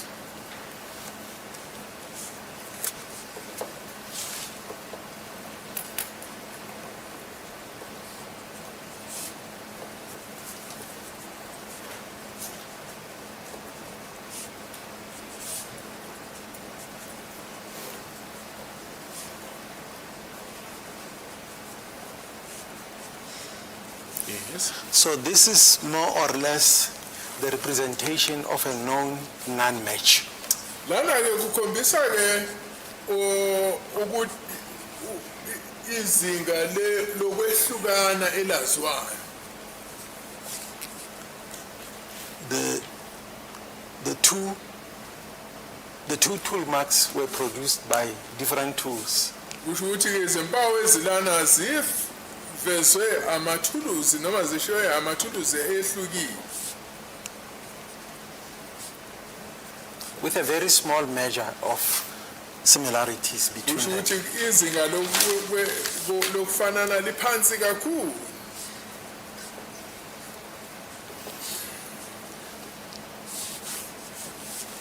This, to reach, during comparison, to make a positive identification,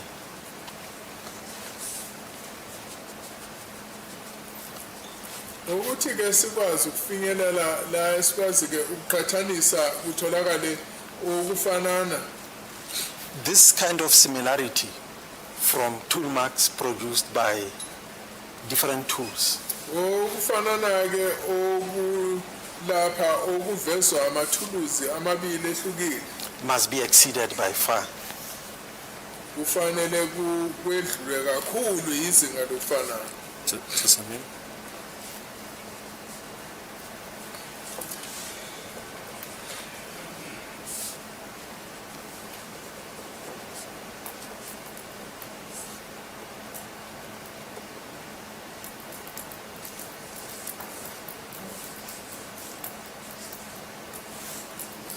Yes.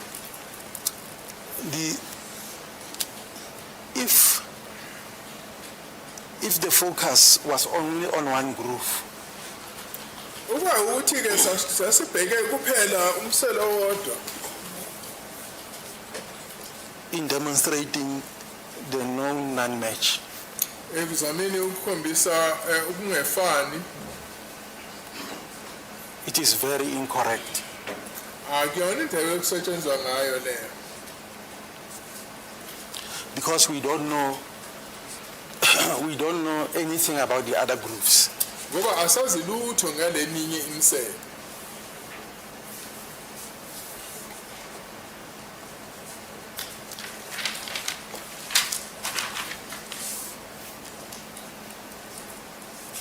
Yes. One can only be able to comment or be in a position to state that the differences outweigh the similarities when he has access to all the groups. umuntu angakwazi ukuthi ke umehluko ungaphezulu kwezinga lokufanana uma kuwukuthi uyakwazi ukufinyelela noma ukubona leminye imisele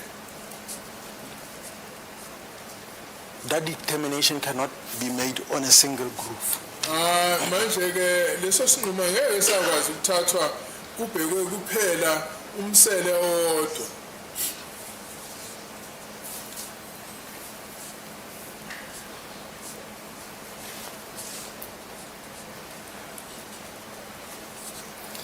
What I can say is that the degree of similarity that I have demonstrated in respect of the exhibit and the tests that I examined manje lokufanana engikwazile ukuchaza ngiphinde ngikukhombise phakathi kwenhlamvu yasendaweni yesigameko nale nhlamvu nezinhlamvu ezisetshenziswe ukuhlola ngazo it outweighs this agreement by far.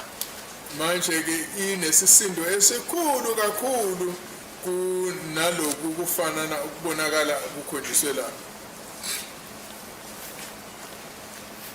That is why I'm in a position to state with certainty that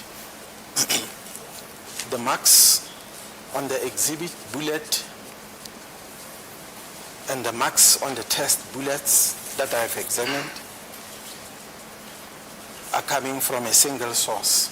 yikho ngikwazi ukuletha isiqiniseko ngizethemba uma ngithi ke izimpawu ezitholakala enhlamvini yombukiso nelenhlamvu ekuhlolwa ngazo ziyafana kakhulu ukusho ukuthi ke ziphuma ke esibhamini esifanayo Meaning that they were imparted on those specimens by a single firearm.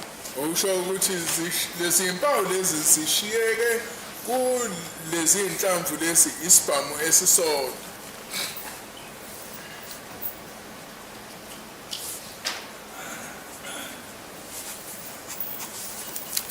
And do you confirm and adhere to the correctness of your report, Exhibit M?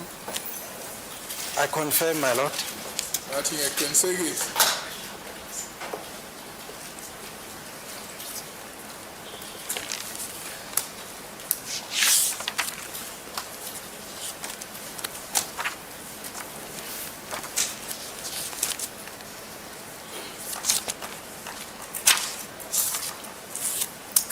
Just in general, one last aspect. What happens if a barrel is swapped?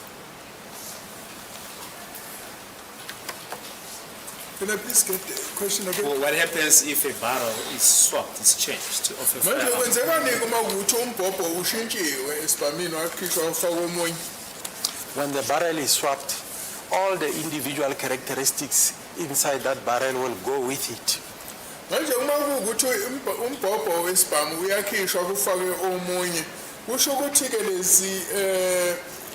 lezinto ebezishiya izimpawu ezithize ezaziwayo enhlamvini lo mbhobho uzohamba nalezo impawu ngoba angeke zisaba khona A new barrel that is mounted on that firearm will come with its own individual kusho characteristics. ukuthi ke lo mbhobho omusha ozofakwa kuleso sibhamu uzoletha ke izimpawu zawo ezintsha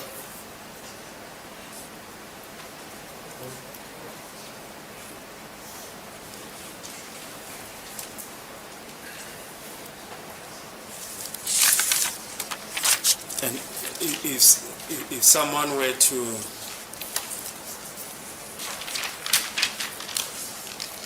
make a comment that the bullets, the evidence bullet that you've examined was planted on the sea, what would your comment be?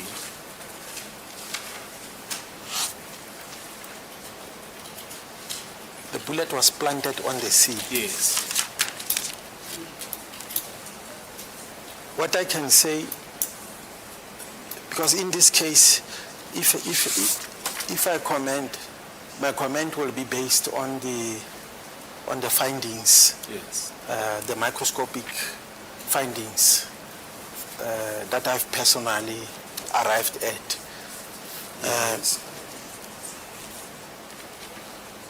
If I do not know whether the question is in respect of the bullet in question or Yes, the any bullet other in question, yes. Okay. What I can say is that this bullet, it has been determined that this bullet was fired by the firearm in question. manje uma ukuthi khona ozofikeka athi le nhlamvu etholakele lapha endaweni yesigameko ayona inhlamvu eyayikhona lapha inhlamvu eyafike yatshalwa nje ngokuthi ibe ngendlela yokukhwabanisa ukuze kucatsha ukuthi iyona inhlamvu eyatholakala lapha kanti iyayitshaliwe lapha uthi ke mina engakuphendula ke ilokuthi ke le nhlamvu leya inhlamvu eyathi mihlazi yabonakala iyona ephema lapha kule ndawo. So I cannot comment whether or not it was planted, but what I can say with certainty is that this bullet was fired by the same firearm, the test of which I compared with it. Angeke ngakwazi ukuphika ukuthi le nhlamvu ingabe itshaliwe lapha endaweni yesigameko kodwa engakusho nje yilokhu ukuthi le nhlamvu mangihlola ngibonile ukuthi iyona yadutshulwa yiso lesi sibhamu lesi enginikwe sona ukuthi ngisihlole. Do you have the bullet here, the evidence bullet? Unayo yini le nhlamvu lena etholakala esigamekweni la ngabe unayo ulethile la? That is correct, my lord, I have it. If you can just explain to the court how the tip of that bullet looks like. Cela ukuthi uchazeleke inkantolo ukuthi lapha phambi kwale nhlamvu leya kunjani.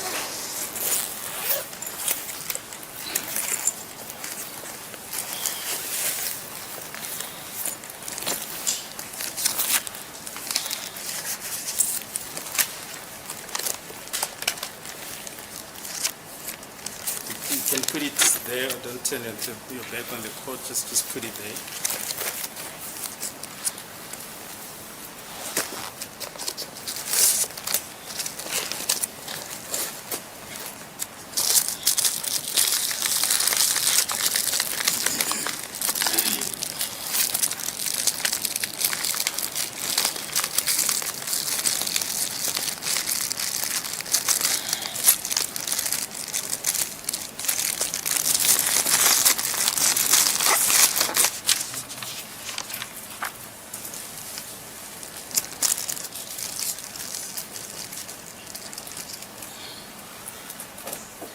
Now, which bullet is that?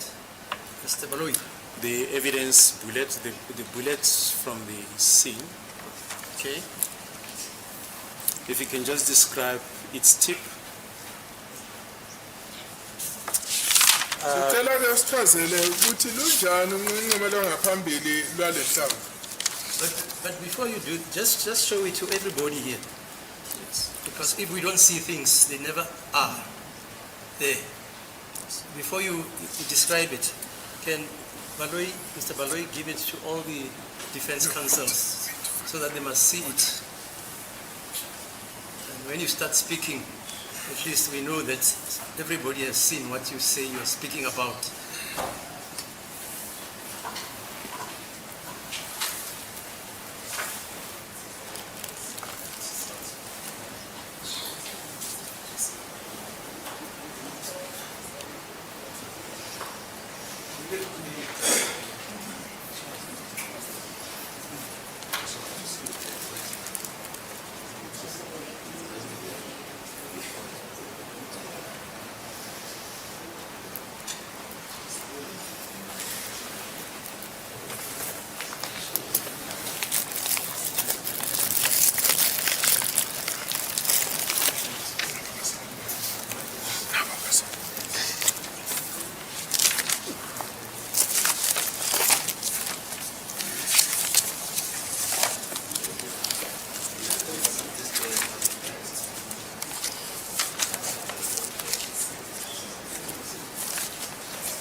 show it to the court.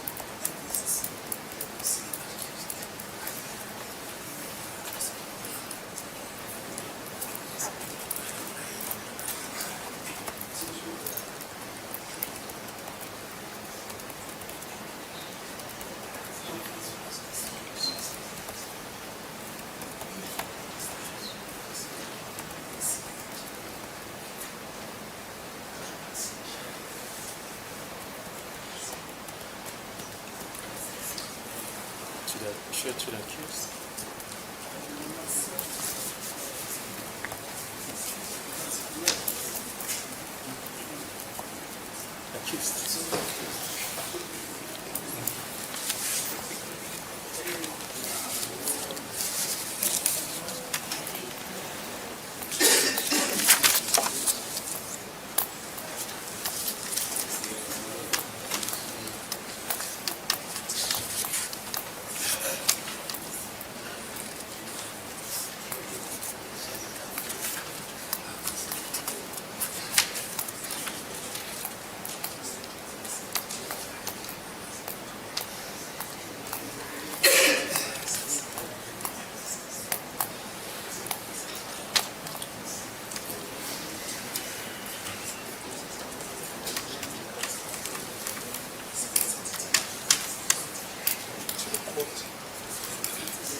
Okay.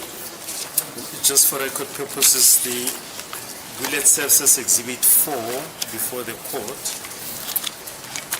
Okay, can you just describe its tip?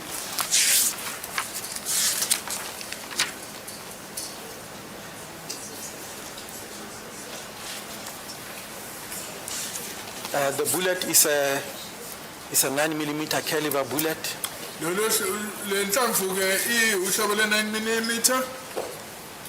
The type of a bullet, it is a CMJ, complete metal jacket bullet. CMJ, complete metal jacket. The bullet has a slight dent on the nose. Kukhona ke lapha inenhlamvu lena ethintekile ushithi khuzukile lapha phambili onqimeni lwangaphambili lwenhlamvu. Thank you. Thank you. Now it is 12 minutes after 3. It's close to the normal court sitting time of the court. Can we adjourn until tomorrow? Oh, is that so?